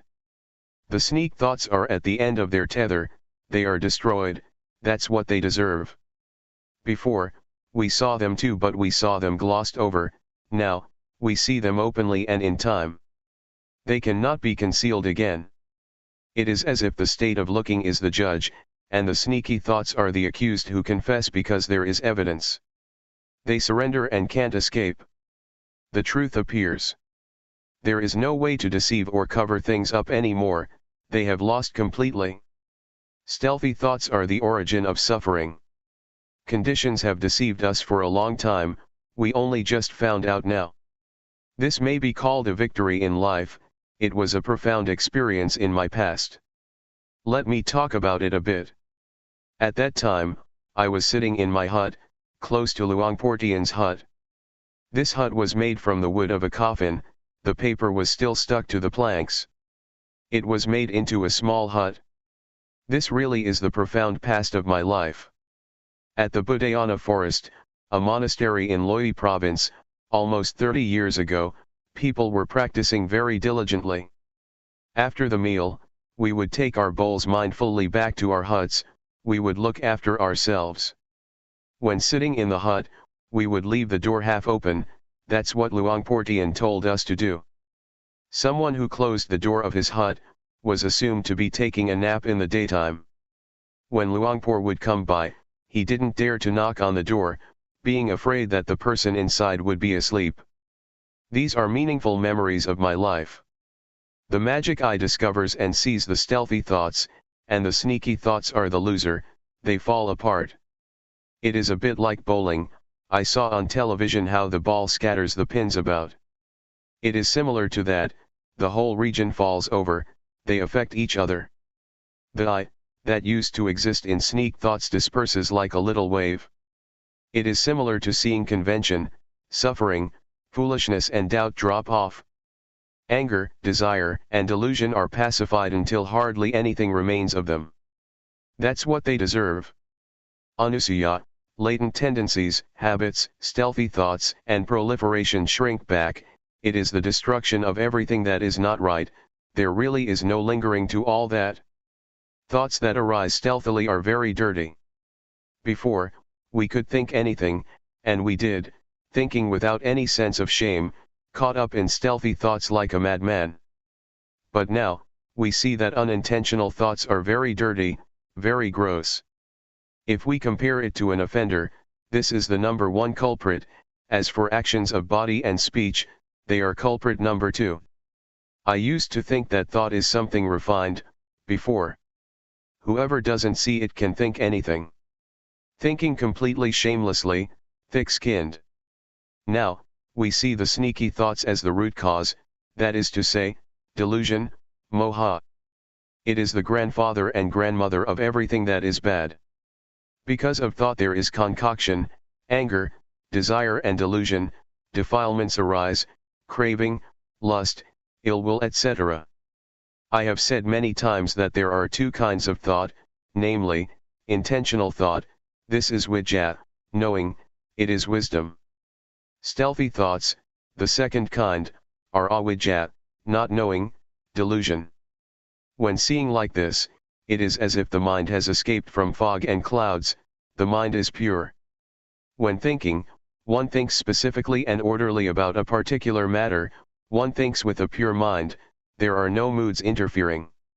Life is crystal clear, each thing is exact. One may as well say that the mind has been tamed, it doesn't rebel and it is not wild, as before. There is a change in the mind, at this point. The mind is on a higher level than before. At this stage, I could say to myself that I am a human being. Before, I used to be a man who would have ups and downs. I would be affected by everything, the mind would get carried away with all kinds of conditions. But now, it can no longer be like that. This is what it means to be a human being. Being over-serious and tense, the mind that goes up and down, these conditions are worthy of being fed up with. I feel ashamed of those states of mind. Putting it another way, at that time, I was an angel because I had a sense of shame towards myself. I didn't dare to do, say, or think bad things. Even though somebody else might not see it, I would see it myself. I am ashamed of evil, of unwholesome things. Angels came to help me, not the angels in the sky, outside of me. This kind of angel came to support me, it helped me not to have troubles and suffering. I was a god, because I had only loving kindness, compassion, sympathetic joy, and equanimity. The mind was full with love and kindness, without limitation. The mind was stable, not shaken, like a solid rock that doesn't tremble in the wind. Now I have a home. I am the watcher. It is a victory that is safe. It is the peak of being a human being. I closed the doors to bad destinations. I can guarantee that I'm not going to be a hungry ghost, a thick-headed demon, a hell being or an animal. Now, I have a refuge, life is stable. I am definitely a human being, the mind is exalted, like someone who is on a high place, he or she is able to see people who are lower. We've trained the mind and it really is finished with its wicked tricks. The mind is exalted. Being born as a human being is a great gain. It is a great gain because we can train ourselves to be aware, until there is no more sneak thinking to be found.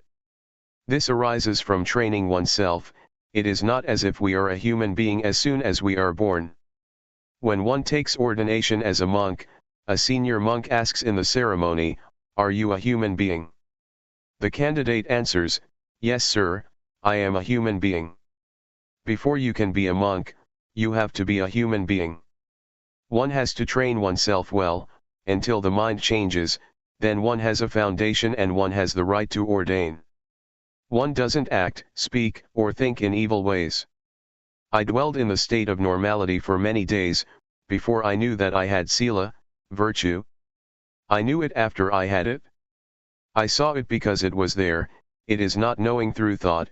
I made contact with virtue, samadhi, firmness of mind, and panya, wisdom. Both the body and the mind are in a state of normality.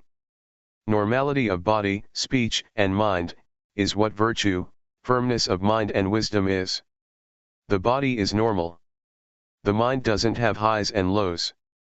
Wisdom is to understand conditions thoroughly, from knowing Rupanama onwards. One overcomes proliferation, really being liberated from it. It doesn't come back again. It is like we have a good job and enough money, there is no hardship as before, no more struggle and endurance. Virtue, firmness of mind and wisdom, together with the angels and gods, all come to aid. Someone who is angry, who has desire, is deluded or is suffering, is a poor person. It is like that. Even though I was doing walking meditation and building up awareness, it all came together in just being the watcher and the knower. It is the same seeing. This is the eye that sees the Dhamma. At this stage, one has escaped from danger, on one level. The hindrances, delusion, and restlessness don't come to bother one. One is going towards having virtue, firmness of mind and wisdom, fully. The state of watching and seeing, and on seeing not being caught up, is the path. This is what it means to live the spiritual life. Purity arises, virtue is pure. The six senses, i.e., the eye, ear, nose, tongue, body, and mind, become composed by themselves. One doesn't have to sit with the eyes closed in order to get away from something. While doing walking meditation or standing, one can have a mind that is firmly established, samadhi. One advances to the state where there is only just watching. One is no longer a servant of conditions. There is the unconditioned, visankhara. This is something different, it's another world. Sometimes, I would review the stages of practice that I had passed, the principles that I had discovered, how I was liberated in stages. It's like going on a long journey. One passes this town and that village, leaving them behind, which indicates the direction of the goal. Let me give a comparison. At one time, I traveled to the south to give Dhamma teachings. The distance is about 1,500 kilometers. A driver took me there. He said it would take about 12 to 13 hours. I thought it would take longer because an air-conditioned bus, leaving from Bangkok, takes 15 to 16 hours. From Chayapam province to Bangkok is nearly 400 kilometers. It wasn't very long and we were past Bangkok, having the midday meal. The driver drove quite fast. This really indicates the direction our destiny is in. We reached the place in the south as the driver had predicted. This is just the same. Practicing Dhamma is like that. When one practices in the right way, it is like rolling a boulder down the hill or like sitting in the right bus. It will take us to where we want to go. It is really safe. One really experiences merit and wholesome things. One really shuts the door to bad destinations. One really continuously overcomes dangers. Entering into the state of looking is life summed up, leaving just a handful. There is nothing messy, as before. Life is simple, without burdens. This state of watching is the diamond of the Dhamma. It penetrates down to the Sanyojana, fetters. It is the point where the door of reality is opened, nothing can obstruct it. Whoever trains him or herself in this state of watching, will pass through everything. It really is the way, it is the living of the spiritual life. One is able to destroy the ego. Sakyatati, Vijakitcha, and Silabpatha Paramasa. The first three of the 10 fetters, the tree that is Sothapana, one who has reached the first of the 4 levels of enlightenment abandons, cannot remain because of the state of watching and seeing, and on seeing, not to go and be. The destruction of the ego is another level of coming down to zero. The mind certainly undergoes a shift, compared with before. One respects oneself. One really is a noble one. One is more excellent than before.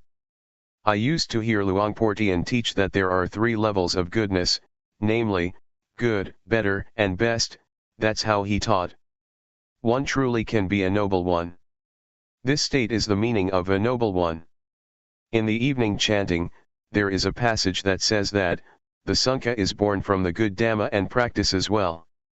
The Sangha is not born through ordination chanting, that is just convention, it is true in the ways of convention. The community of monks that is born from the good Dhamma is beyond convention.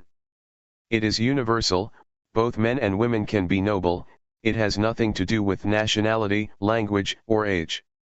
To be born from the good Dhamma means one trains oneself, to be aware until one reaches the state of watching, this is the door of the good Dhamma. When the state of watching is well cultivated, one is far from enemies, far from defilements. When compared to traveling, one goes further and further away. One leaves anger, desire, delusion, and suffering behind one. This is called a noble individual because one is far apart from those things. One could say that being or losing oneself in those things, has ended.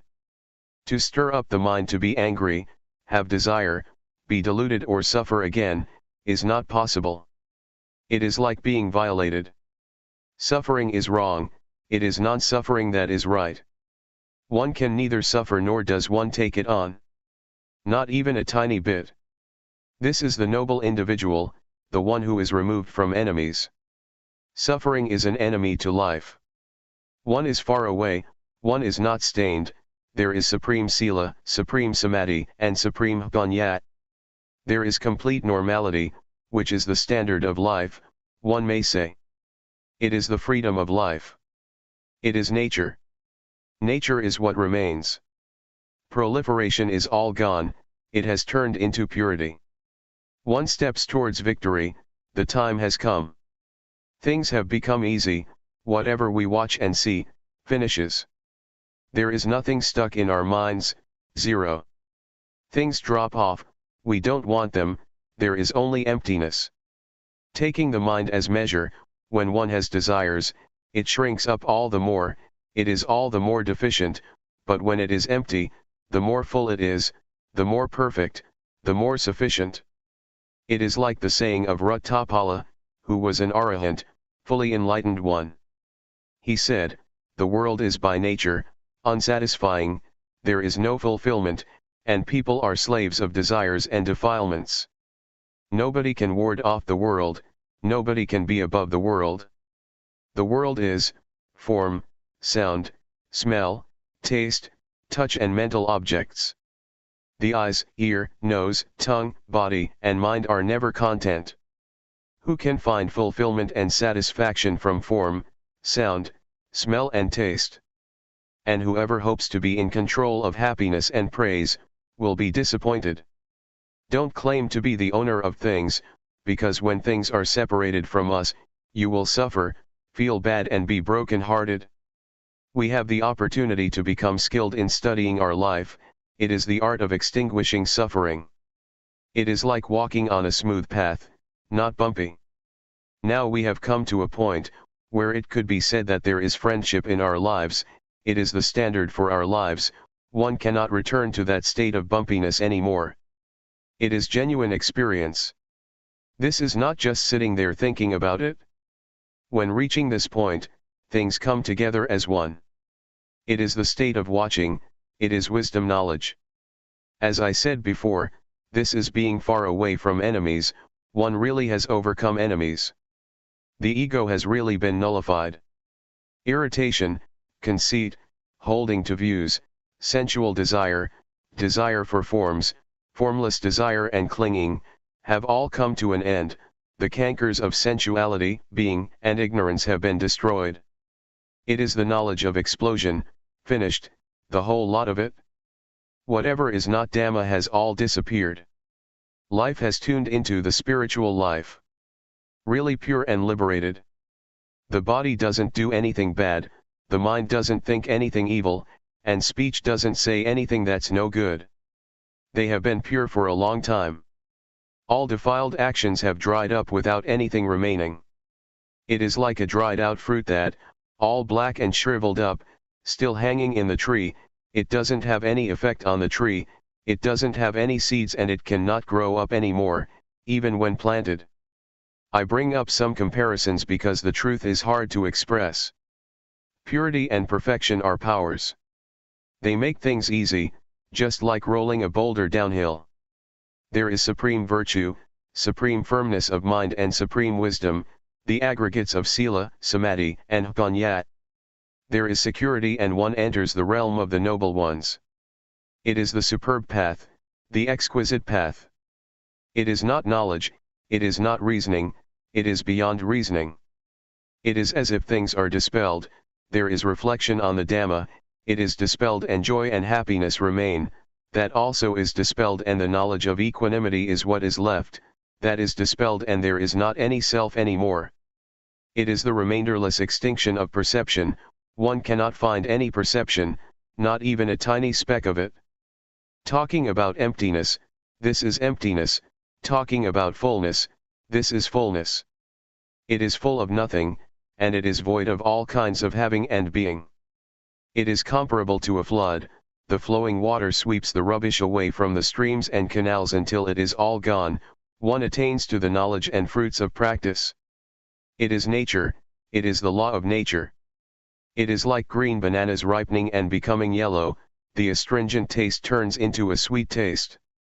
This is nature, this is the law of nature, it has nothing to do with reasoning. One doesn't know exactly how the lock is opened, it is the Dhamma, it really is the law of nature and it is beyond speculation. It is as if the body, feelings, perception, volition, and consciousness have a job, they have their duties and they are diligent at doing their duties. But it is a job that is bound to fail, just like little children playing with sand, they are diligent to build sand castles but it won't be long and they are destroyed. But now they work together, they stop together, they come to a halt at the same time and everything returns to nature. The body, feelings, perception, volitional formations, and consciousness go back to nature, there is a separation, they go their own individual ways. At first, one still tries to connect them but it is no use, it is like trying to connect two different things with each other, it may look like they are connected but they are not, they are separated, they have returned to nature and they can't become one, in the same way that a rope that has been cut can't be put together. There are just movements left. It is the end of self. There isn't anything further to do. I reviewed the stages of practice, I was quite skilled in them. It is the art of life, more so than any form of art in this world. It is the state that is beyond birth, aging, sickness and death, it is the final destiny of life, all forms of life must reach this point. It has been worthwhile that my parents have raised me, that was in order for me to come to this ultimate goal, right here. It has been worthwhile, all right? This is not sitting there, figuring things out. To be in that state, is not the same as knowing it. When life has come to this point, everything falls in place, the only thing left is just movements, of body and mind. Insight, the fruits of practice and nibbana, coolness, really exist. The Buddha, the Dhamma, and the Noble Sangha really exist. Non-birth, non-aging, non-sickness, and non-death, really exist. The magic eye induces you to watch, see, and know many things, up to the last goal of life. I'm just summing it up, I don't give a lot of details, just the states that can be found in our bodies and minds. I'm talking about us, people, From the beginning of building up awareness with the body and the mind, both the body and the mind are objects for awareness. Then, we come to the state of watching, and one is the one who sees, not the one who is caught up. One continuously discovers things about the body and the mind. One has realizations and sees clearly. There is nothing that is concealed or hidden. On seeing what is wrong, one overcomes it. On seeing suffering, one overcomes suffering. I would like to make this known, so that you may all try out studying and practicing it, developing the knowing a lot. When you see that there is a mistake, solve it. When you see that it is right, develop it. I'm talking here, as a Buddhist. We practice in partnership. Everybody is responsible for building monasteries, making merit, and being generous. Some people donate money to build a monk's hut or erect a meditation hall. This makes it convenient to practice. Others establish a fund to provide for food. In this monastery, Wat Pasukatho, there is such a fund, quite a large amount, so we don't have to worry about food. Then, there is the Dhamma, the teachings. When you put them into practice, you will be able to truly know and see those things that should be known and seen. And the results will come, regardless of time and place. One will know and see the Dhamma in accordance with one's practice. I have the intention to be your friend, and I am sure that I won't lead you along the wrong path. There are many places, lit institutes, all over the place, where one is able to study. We take it, practicing Dhamma, to be a profession. The details and solutions, you will experience and see when you put forth effort to be aware. Really be aware of the body and the mind, as I have been introducing since the beginning. Be diligent in knowing. Don't go into the kind of peacefulness where you don't know anything, where the mind is under the power of delusion. Sitting in peace is laziness of the mind. To pay attention and to have the intention to be aware, is diligence of the mind. Therefore, being diligent can turn into the great foundation of awareness, Mahasatipatthana. When you have a lot of awareness, delusion diminishes or exhausts. Awareness gives rise to virtue, firmness of mind and wisdom. When there is awareness, the six senses automatically become composed. Awareness creates merit, and one can let go of evil and unwholesome things. Awareness makes one understand what religion and Buddhism really are. One gets answers from being aware, and one will experience all things, wholesome things as well as unwholesome things. There are no questions, there are only answers. One has to answer oneself. Others can't give the right answer. One will get the answer to the questions: what does non-birth, non-aging, non-sickness, and non-death mean, and what is the great foundation of awareness?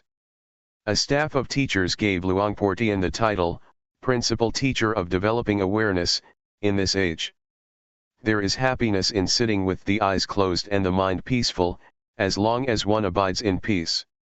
But as soon as one comes out of that peaceful state of mind, there is still anger, desire, and delusion. The senses are not yet steadfast, one still evades things.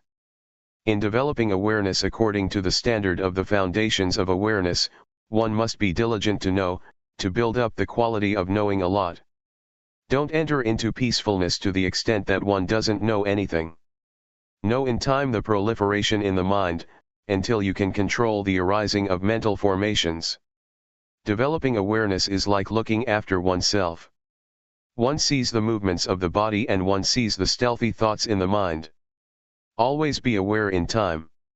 As soon as one becomes aware that a thought has sneaked in, the thought will stop. It is just as if we teach the mind. When the mind gets taught more and more often, the mind becomes tame and it is easy to not have sneaky thoughts. It is easy to know. It all comes together in the knower, the watcher.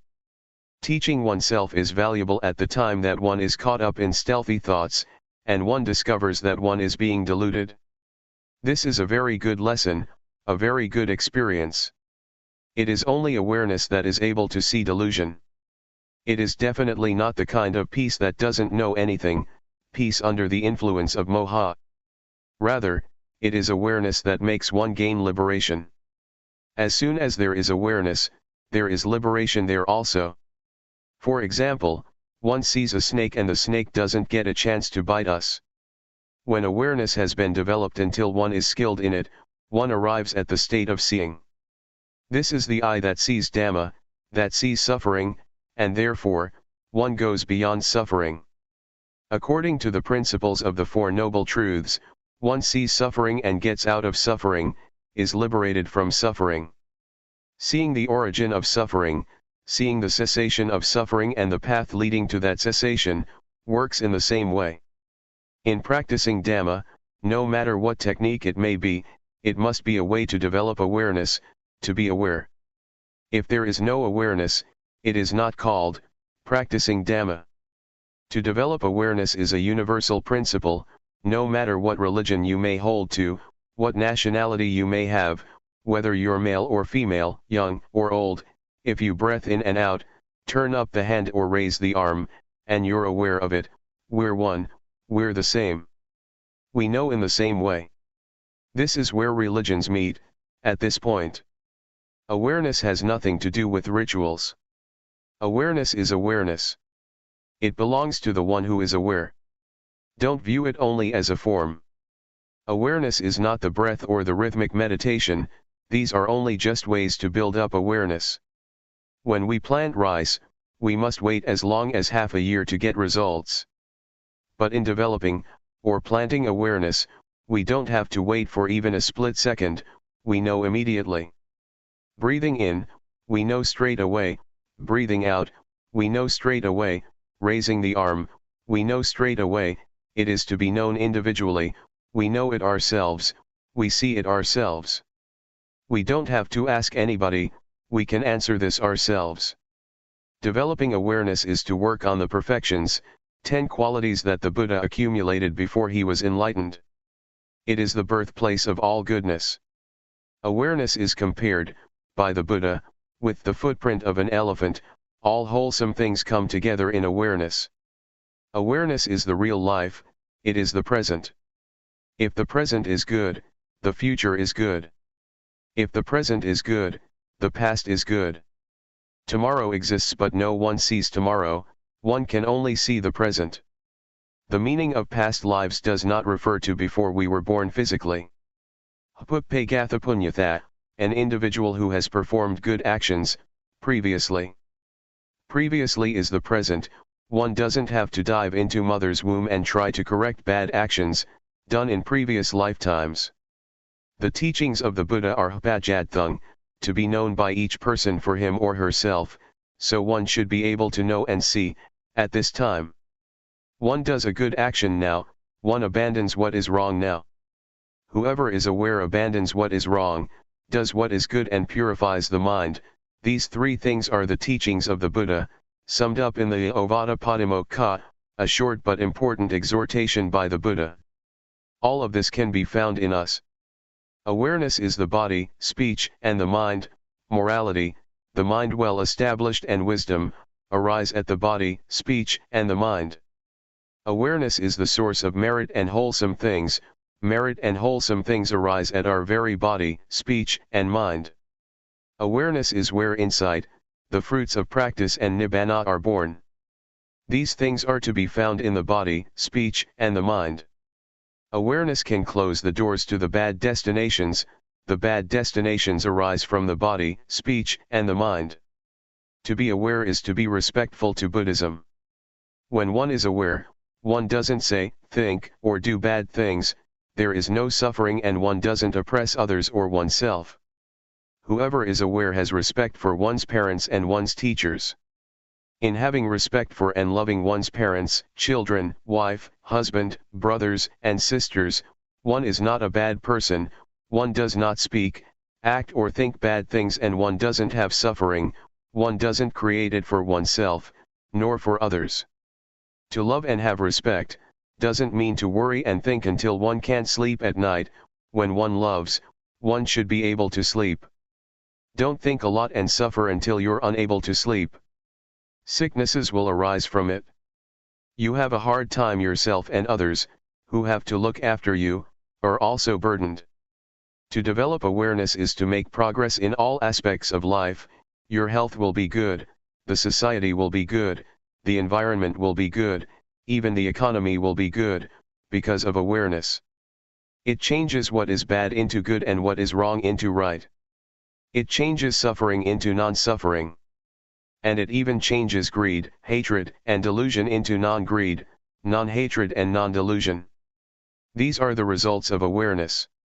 When there is a lot of awareness, delusion will be reduced to the smallest amount and danger will come to an end.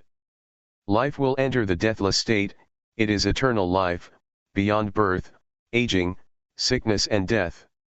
And this can be found in this very life. When everybody is aware, all people in the world will live together in peace and coolness in the twinkling of an eye, and everybody without exception will be happy. The excellent path for human beings.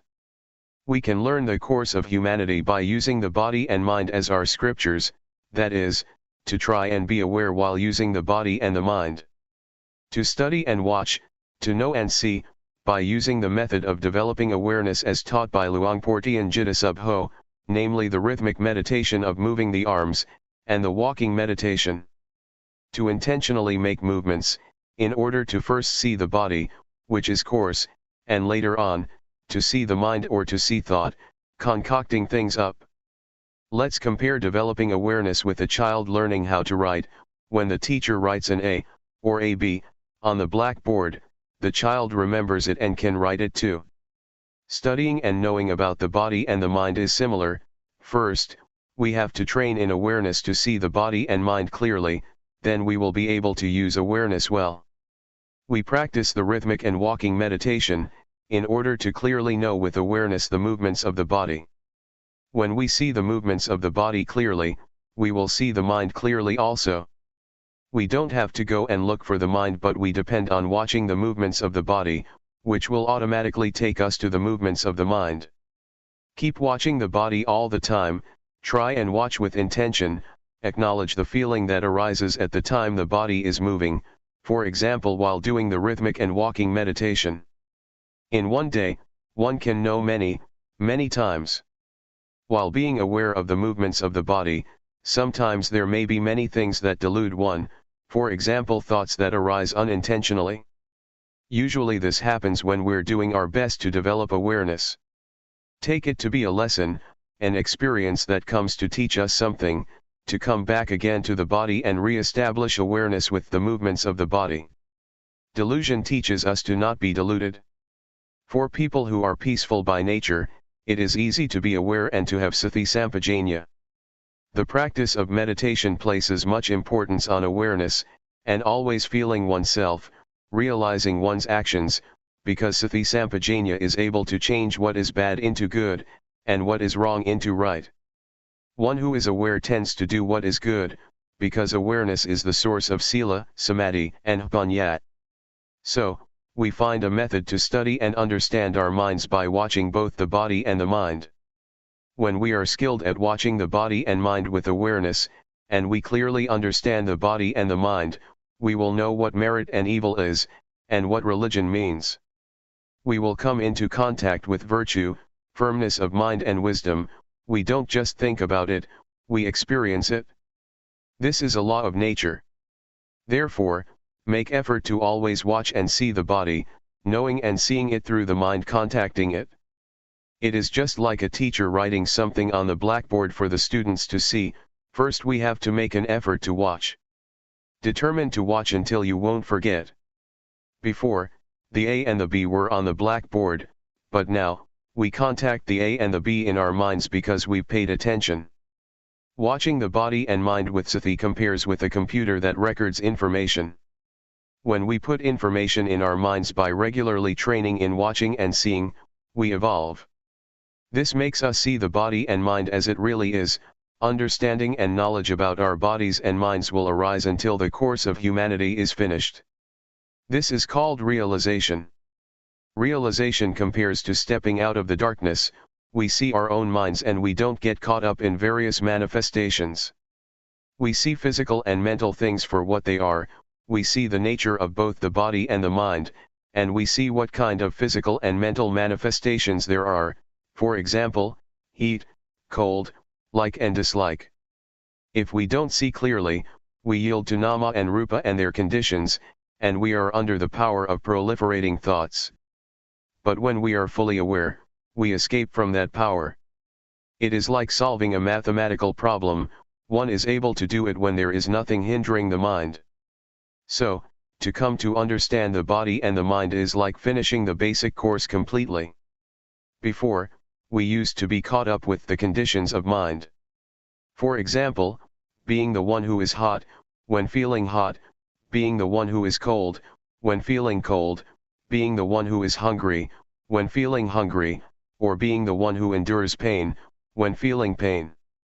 We were the one who is caught up with all those manifestations.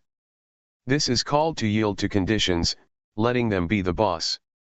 When awareness arises, those things cannot be the boss any longer because we see that they are just conditions of the body and mind. Anger, for example, is a condition, it is not permanent and it doesn't have any essence. To see like this, is therefore comparable to the arising of a magic eye, that receives and knows the expressions of the body and the mind. The magic eye means, to be fully aware and to see that rupa dhamma, and nama dhamma, are subject to the three characteristics, of impermanence, valuelessness, and non-selfhood. Then, we're able to let go of body and mind. This is similar to not having a whole lot of rubbish scattered all over the place, as we did before. Whatever happens to the body and the mind, we throw all those conditions of body and mind into the three characteristics of anajjung, dukkhaung, and anatta. Before, we had lots of garbage which was a hassle, there were stains of suffering, stains of anger, of desire, of delusion, of love, of hatred, of heat, and cold. But now, we don't have all that rubbish anymore. It is merit to see impermanence or to see the three characteristics. Merit here, refers to seeing the conditions of body and mind, and to be able to use the body and mind in one's life, in the right way. Evil is to not know the conditions of body and mind, it is compared to darkness.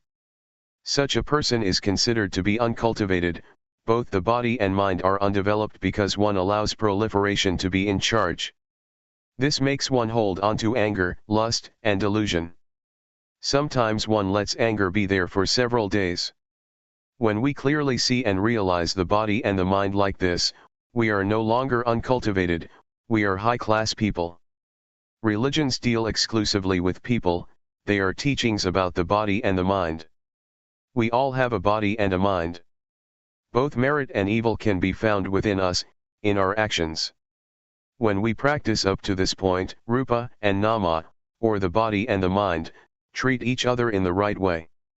Before, the body and the mind were oppressing each other all the time, for example when hot or cold feelings would arise in the body, the mind would suffer, or when anger would arise in the mind, the body would be uncomfortable. They would oppress each other all the time. But now, we see the body and the mind relating to each other in the right way, because awareness is there to watch them. When we know this much, we have a foundation in practice and we make continuous progress. It is similar to passing elementary school with good marks, and thus having the opportunity to study in high school.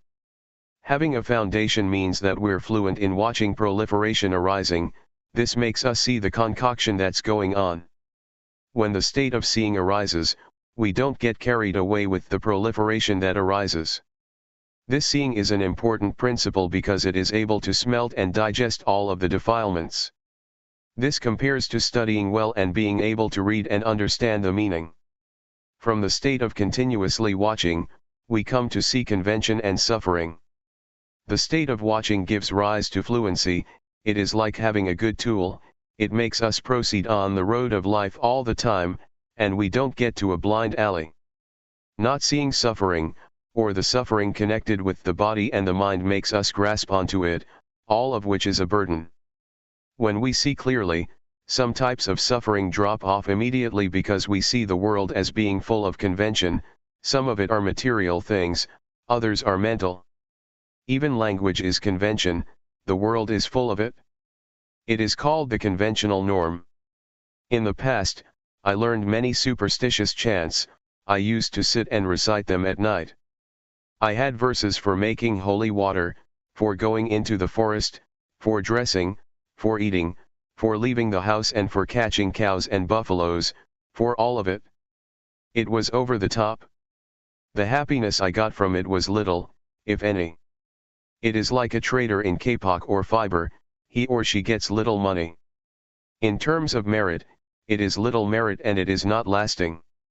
But now, I'm no longer a trader in kapok or fiber, now I'm a trader in diamonds and I get loads of money. Seeing convention makes one able to completely give up on those verses. For example, the chants about the 108 virtuous qualities of the Buddha, belief in various ceremonies, invulnerability verses, which one has to recite until one feels that one becomes big and one's skin becomes tough. These things I have completely discarded. Instead, lightness of body and mind arose. I realized what convention is. Whatever somebody does, I understand it, whoever does right or wrong, I know. When I fell into the well of knowledge, I saw all things in the world as being full of objective matter, ultimate meaning, and changing conditions. I saw that all things have causes and are conditioned. For example, I saw that sometimes an object can be supposed as good, as bad, as likable, or as not likable. Ordinary people assume words like love, hate, like, dislike, beautiful, ugly, they take this person to be good and that person to be not good. This is all quite ordinary, but it makes one not free in seeing. This is called, knowing convention, the norm, and ultimate meaning. On knowing these things the mind is set free because the state of seeing clearly has arisen. Falling in the well of knowledge means to know in all postures and all movements, one knows while walking, while sitting, while seeing, while hearing, etc. This is called the arising of wisdom knowledge. It leads us out of the various problems. Seeing clearly supports our continuous progress, one comes to know what virtue is, what firmness of mind is, what wisdom is. One really makes contact with merit, it is not like before when we just had ideas about it. I can assure you that the mind that really experiences merit, doesn't fall in hell, is not a hungry ghost and is not a thick-headed demon because one knows what is right and wrong. To experience merit is therefore useful. To come into contact with evil teaches one to let go of it. It is similar to having stepped on a thorn, when we see thorns, we don't step on them as before. So, really making contact with merit is for the extinguishing of suffering, for peace, and for liberation. When we stay with virtue, we experience virtue, there is normality in both the body and the mind, the body is in its normal state and the mind is in order, the mind doesn't go up and down, it doesn't run wild. The state of normality of the body and mind is virtue, firmness of mind, and wisdom, thorough understanding, arising, which keeps purifying the mind and sets it free. Knowing the causes and conditions makes one not stupid, not deluded, and one is able to contact sila, samadhi, panya. This is called the training in virtue, it is the virtue that arises from the path of practice. The state of watching and then seeing, and having seen, not being caught up, is the genuine path to overcome suffering. When one watches continuously, the mind will be purified, it is the living of the spiritual life. This is the way to come in touch with virtue. Always stay with this state, it is the training in sila. It is the virtue that melts and eats up the corruptions of mind, and one is able to let go of evil, do what is good and purify the mind. It can be taken that the training in virtue is really advantageous. It is not the kind of virtue that one recites in a ceremony. Right now, in carrying on with one's life, one can find virtue. One is then someone with real virtue. Sila makes the body, speech, and mind normal. At this stage, we have really become a human being, and really closed the door to hell and the evil destinations, because we know the path, we know virtue, firmness of mind and wisdom through experience. It is not knowing through memory, thinking or figuring things out.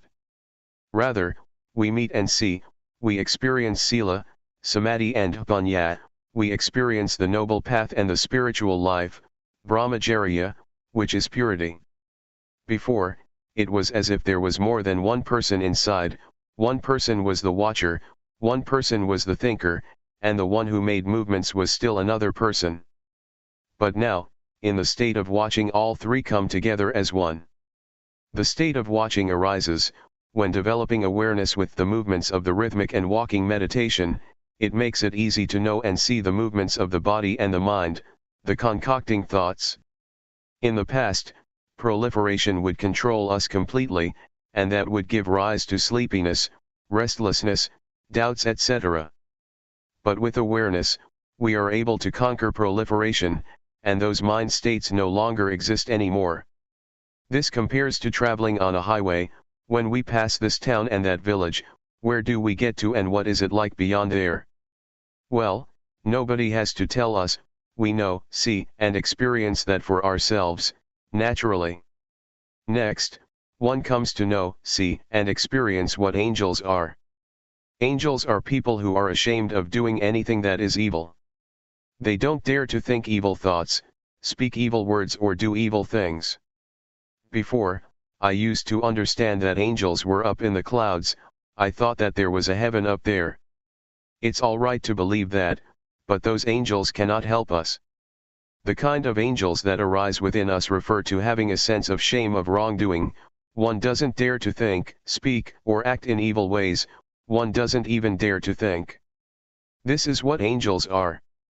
Angels are within us, so we don't have to bow to them, we don't have to pray to them.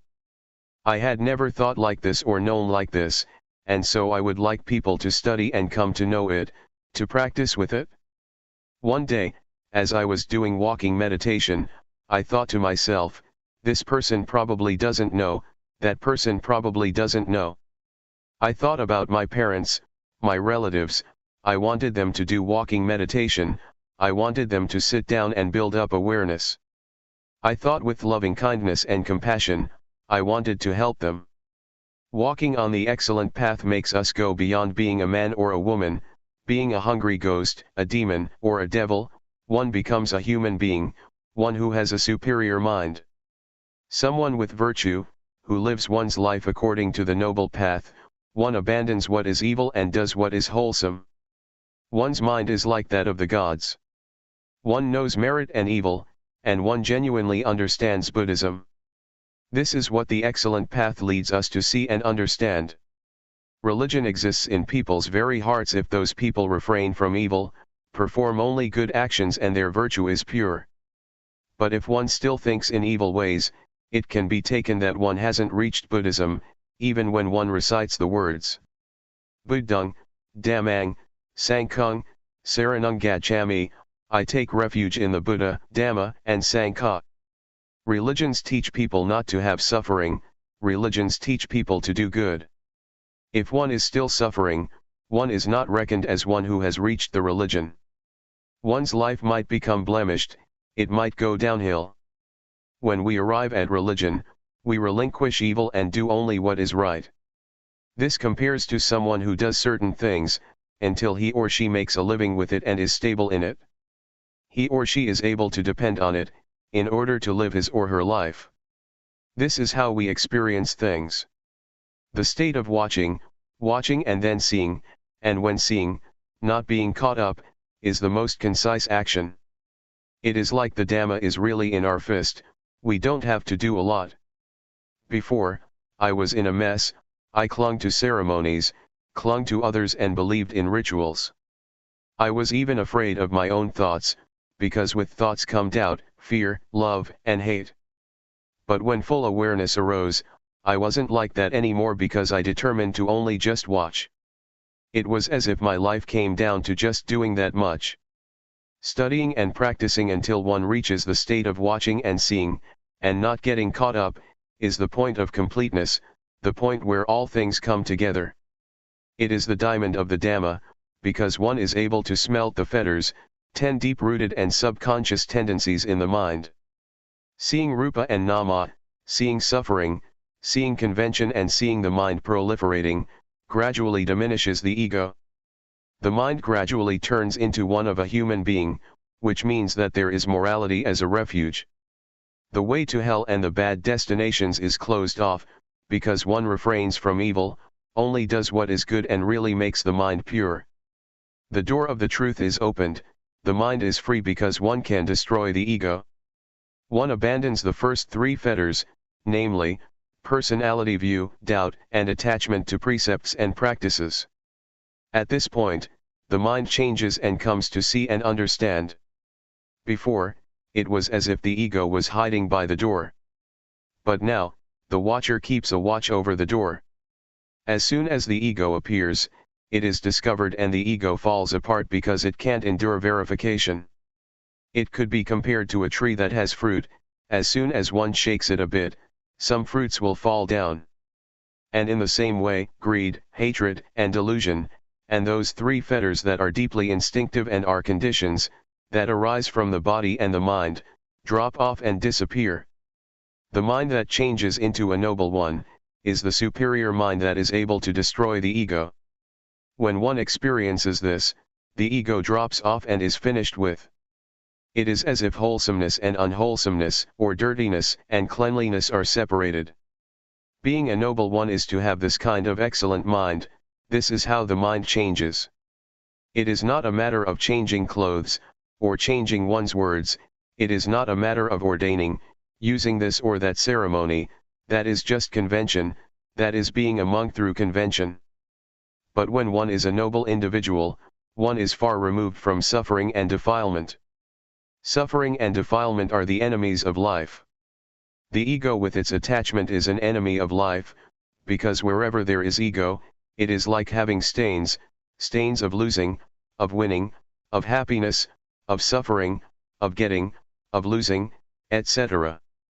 When one can relinquish the ego, it is like having a dilapidated car that gets fixed up, and restored to its normal condition. The body and the mind are the same. The path of Dhamma takes us to this point. It is the excellent path, it is number one, it is the superb path of life. When reaching this point, one experiences what it is to be a noble one. The mind that makes this shift, is a diamond of Dhamma, it is the doorway to truth. As we chant in the evenings, the Sangha that is born from the good Dhamma, is endowed with such virtuous qualities as practicing well. Being born from the good Dhamma, is right here, the noble Sangha is born right here, it is born from developing awareness, until one reaches the very state of watching and seeing, and on seeing not being caught up. This state of watching is the path, it is the spiritual life. If one compares it with a road, it is a smooth highway. Lust, irritation, conceit, and attachment to views and opinions, that one used to have and was caught up in, dry up. Comparable to fruits that are, all shriveled up, still in the tree. Purity arises, it is high sila, high samadhi and high panya. It is the aggregate of virtue, firmness of mind and wisdom, and they get better all the time. The body doesn't do anything bad, speech doesn't say anything bad, and the mind doesn't think anything bad. One is separated from evil and one gets further and further removed from enemies. Suppose, before, we were driving very slowly along a bumpy road full of holes.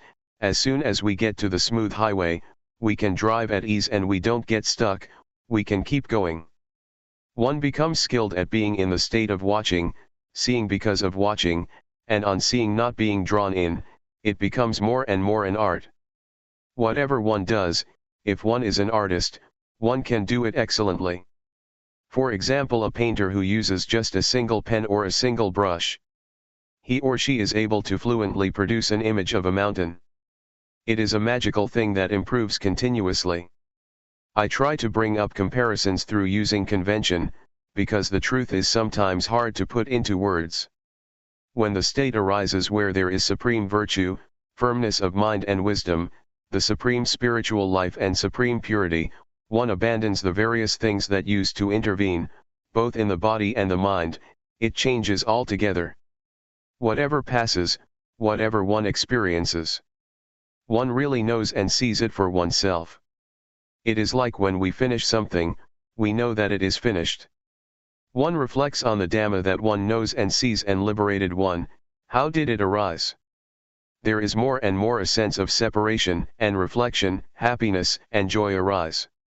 It is comparable to being pulled along by a current, going to the sea, one doesn't have to make any effort.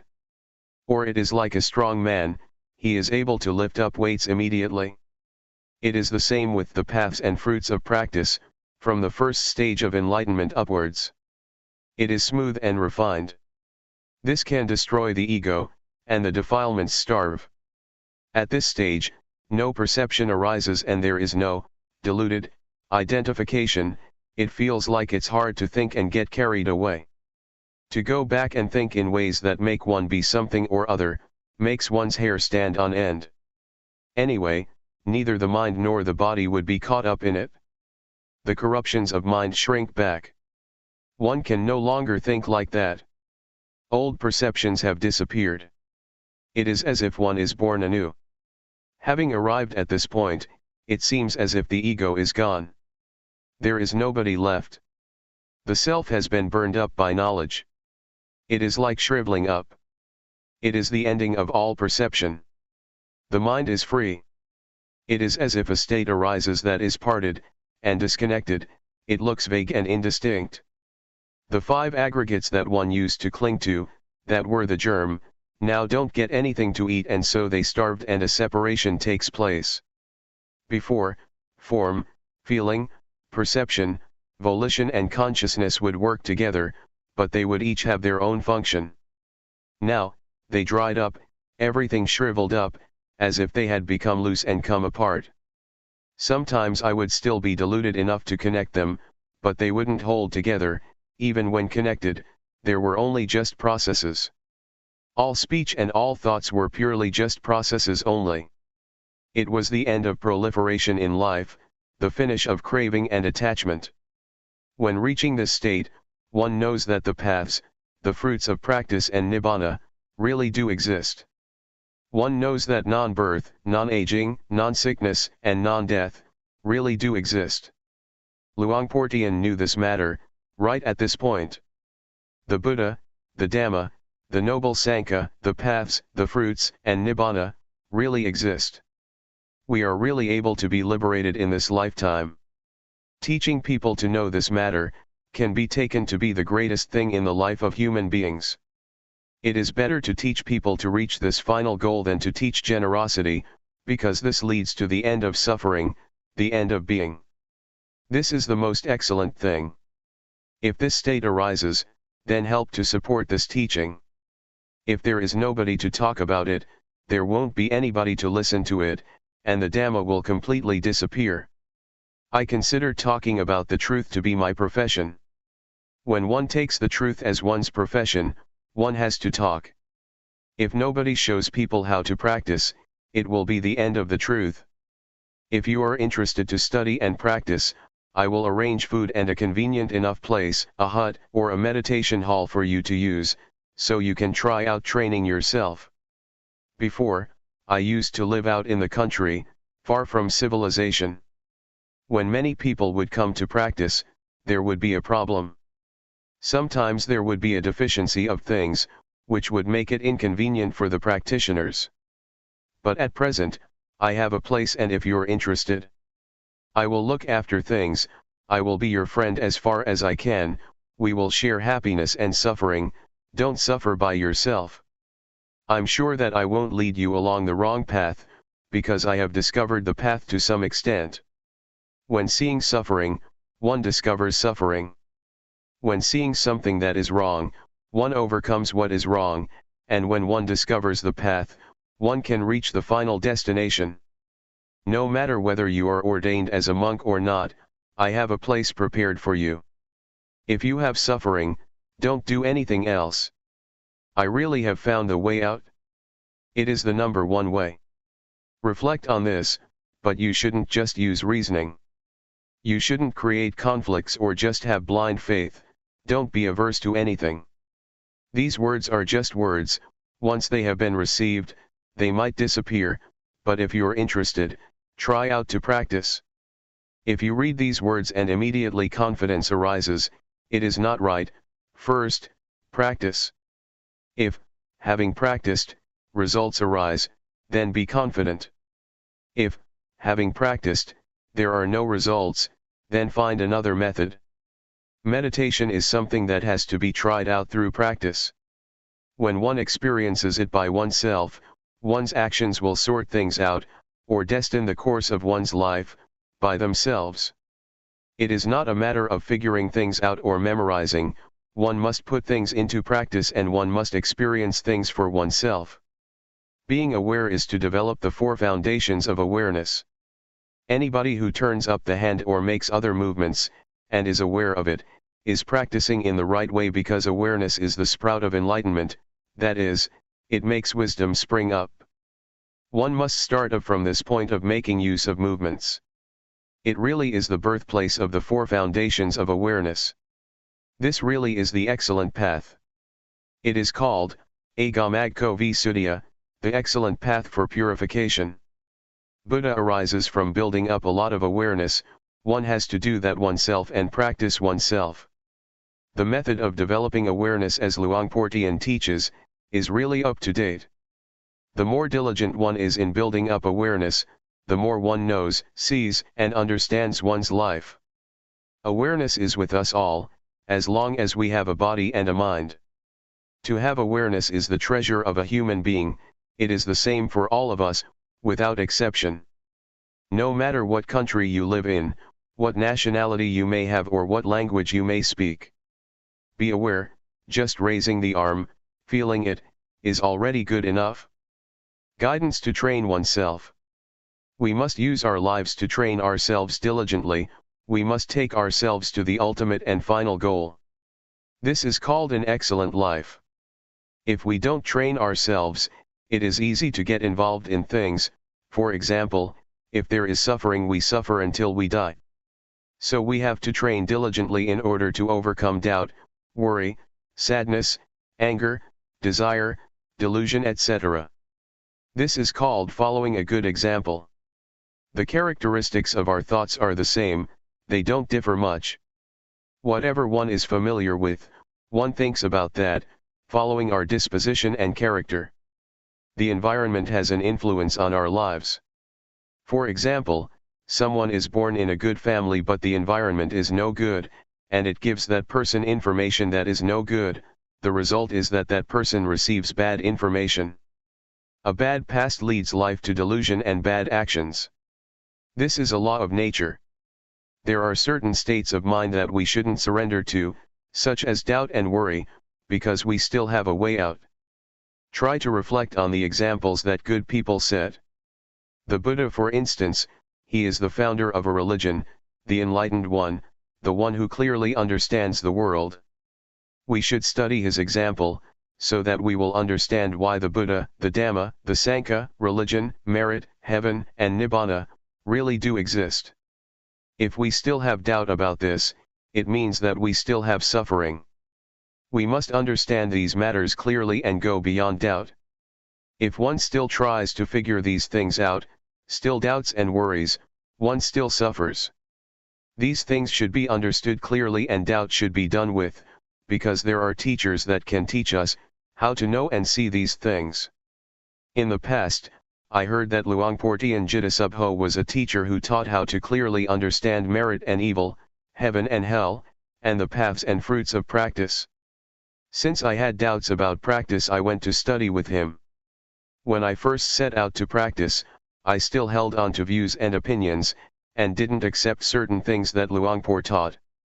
I would use reasoning to contradict his teachings, and consequently like and dislike would arise. These things are hindrances that prevent knowledge and understanding from arising in practice. Therefore, when a teacher gives advice, one should first study and try it out through practice. Luangpor Teean taught me to develop awareness, which I had never come across or seen before. He taught me to have sati, and to be diligent in building up lots of awareness. Awareness, as I had learned it as a child, and at the time that I was studying the Dhamma, meant to recollect. I had trained in awareness with other methods, for example the kind of meditation where one sits with eyes closed and recites a mantra, in order to make the mind peaceful. I used to do it that way. Everybody seemed to be teaching like that, to sit with the back so straight that one starts to sweat and one gets backaches. Some people are very serious and force themselves. That's the way that I used to do it. I trained in this until the mind became peaceful, and happiness arose which was pleasant. When I trained with Luangpor Teean, he taught me to be aware and not to go for peacefulness. He taught not to control thoughts but to just know indifferently, which was certainly a strange way of teaching. Before I could catch the awareness in practicing, there were definitely many things that snared me. Sometimes, I fell back to my old practices, and as soon as I would raise my arms to do the rhythmic meditation, I would go back to being peaceful and stay with happiness, because that was more convenient than diligently knowing. An old man of over 70 practiced together with us. He advised me not to just sit there being peaceful, because that is not useful at all, but rather, to be diligent in building up the quality of knowing, to be aware while making movements. He kept guiding and looking after me. In the end I asked myself, what's the point of being fooled by thoughts? That's just an old habit. Let's train and be diligent in building up the quality of knowing. One has to control oneself by determining that, if I get lost in proliferating thoughts, I will try to be aware by making use of objects to know, such as movements of the hands. As soon as one turns up the hand, one really feels it, one really sees it by oneself. Whenever the hands move, one is aware. When one can catch the feeling of moving more and more often, proliferation gradually diminishes.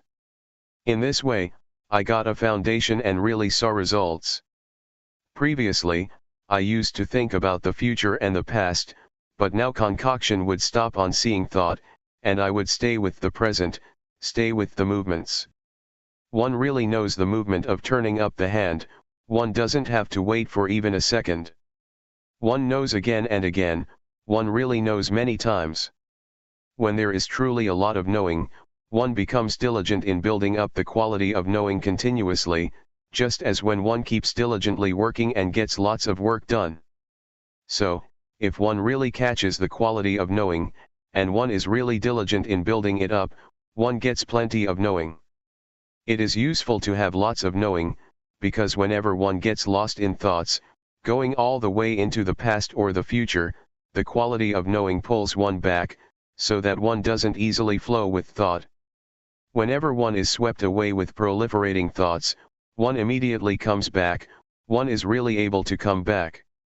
We're able to train and give rise to the quality of knowing in the various postures, for example, while doing walking meditation, or making movements with the arms. Whatever you take hold of, know it. The breathing, know it. Just have only this quality of knowing, and you will have a foundation. Before, I used to stay with the breathing. I would recite a mantra and seek peace, I would force myself to be peaceful. It is useful to practice like that because one gets peaceful and understands what peace is. But when I reached this state of knowing, I understood that the state of being aware and awake is something different from peace altogether. Awareness gives rise to knowing, one doesn't stay with peace. When we blink our eyes, we can know, when we swallow saliva, we can know, moving a finger, we can know, breathing, we can know. Whenever we touch something, we can know. These are examples. Therefore, creating this quality of knowing is a kind of art. It can be created in all postures and movements. All it takes is that one puts forth effort to know what's happening within one's body. It is comparable to having a set of tools that one uses to build up lots and lots of knowing. If one does it in the right way, diligence arises. There is an old saying that says that it is as easy as rolling a boulder downhill. But if one doesn't do it in the right way, it is as hard as rolling a boulder uphill. When one does it right, one gets a foundation and one becomes diligent to practice and build up awareness, without anybody having to tell one, one tells oneself and creates plenty of knowing. One becomes diligent to know in using one's daily life, always trying to find ways to be aware. Even though at times people or friends cause us to get lost, we make effort to avoid that. We are careful to take the chance, To know for ourselves the things that arouse knowing, nobody has to tell us. It's like working, when we do it right we are diligent and fluent, but if we don't do it right it's like banging our head against a brick wall. We know and see for ourselves what delusion is like and what knowing is like. We know and see what the advantages and disadvantages of knowing and delusion are. And so, we prevent and deal with things automatically. One has the answers oneself and doesn't have to ask anybody. If there is a lot of knowing and one knows for long periods of time, one will see the conditions of the body, because the quality of knowing is the one who watches the movements. However, this doesn't mean that one will see this immediately because sometimes, as the body is moving, instead of just seeing the body, there are things that make us get lost, for example, feelings that arise due to unintentional thoughts, or various moods, either coming from the body or the mind. These things incite us to get lost but we don't. These things are there but now we have seen that they are just feelings. People who have trained in meditation before, will just meet with coarse feelings, and the refined feelings that exist in the body and the thinking mind, they won't see. If we build up the quality of knowing until it is the boss, it will be able to distinguish delusion from knowing, even though delusion, proliferation, was in charge before. We will be able to pass through subtle feelings without having to get involved. It compares with traveling and passing through various villages, we leave this and that town behind us, and pass through without getting involved.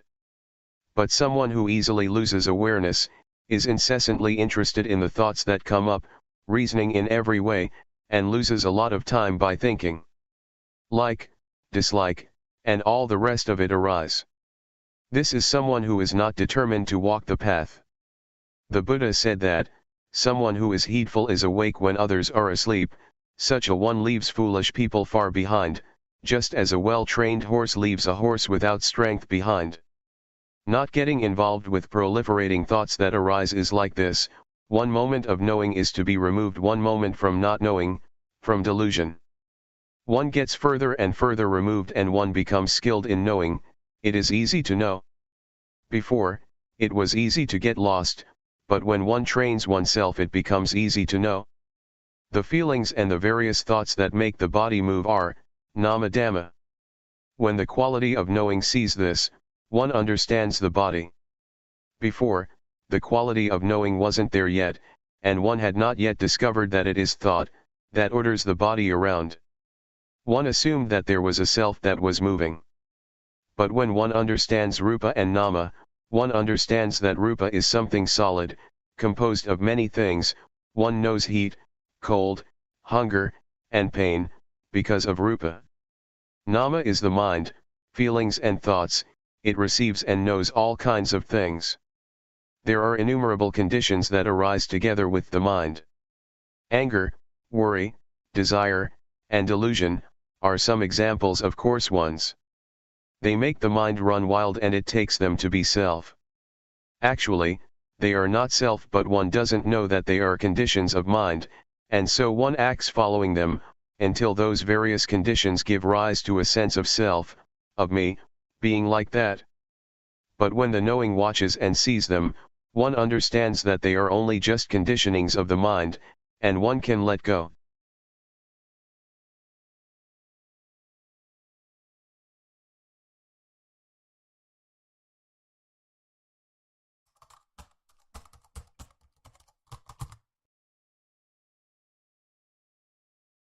May all beings be at ease.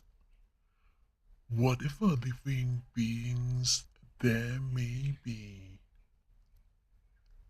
whether they are weak or strong, omitting none, the great or the mighty, medium, short or small, the seen and the unseen, those living near and far away, those born and to be born, May all beings be at ease.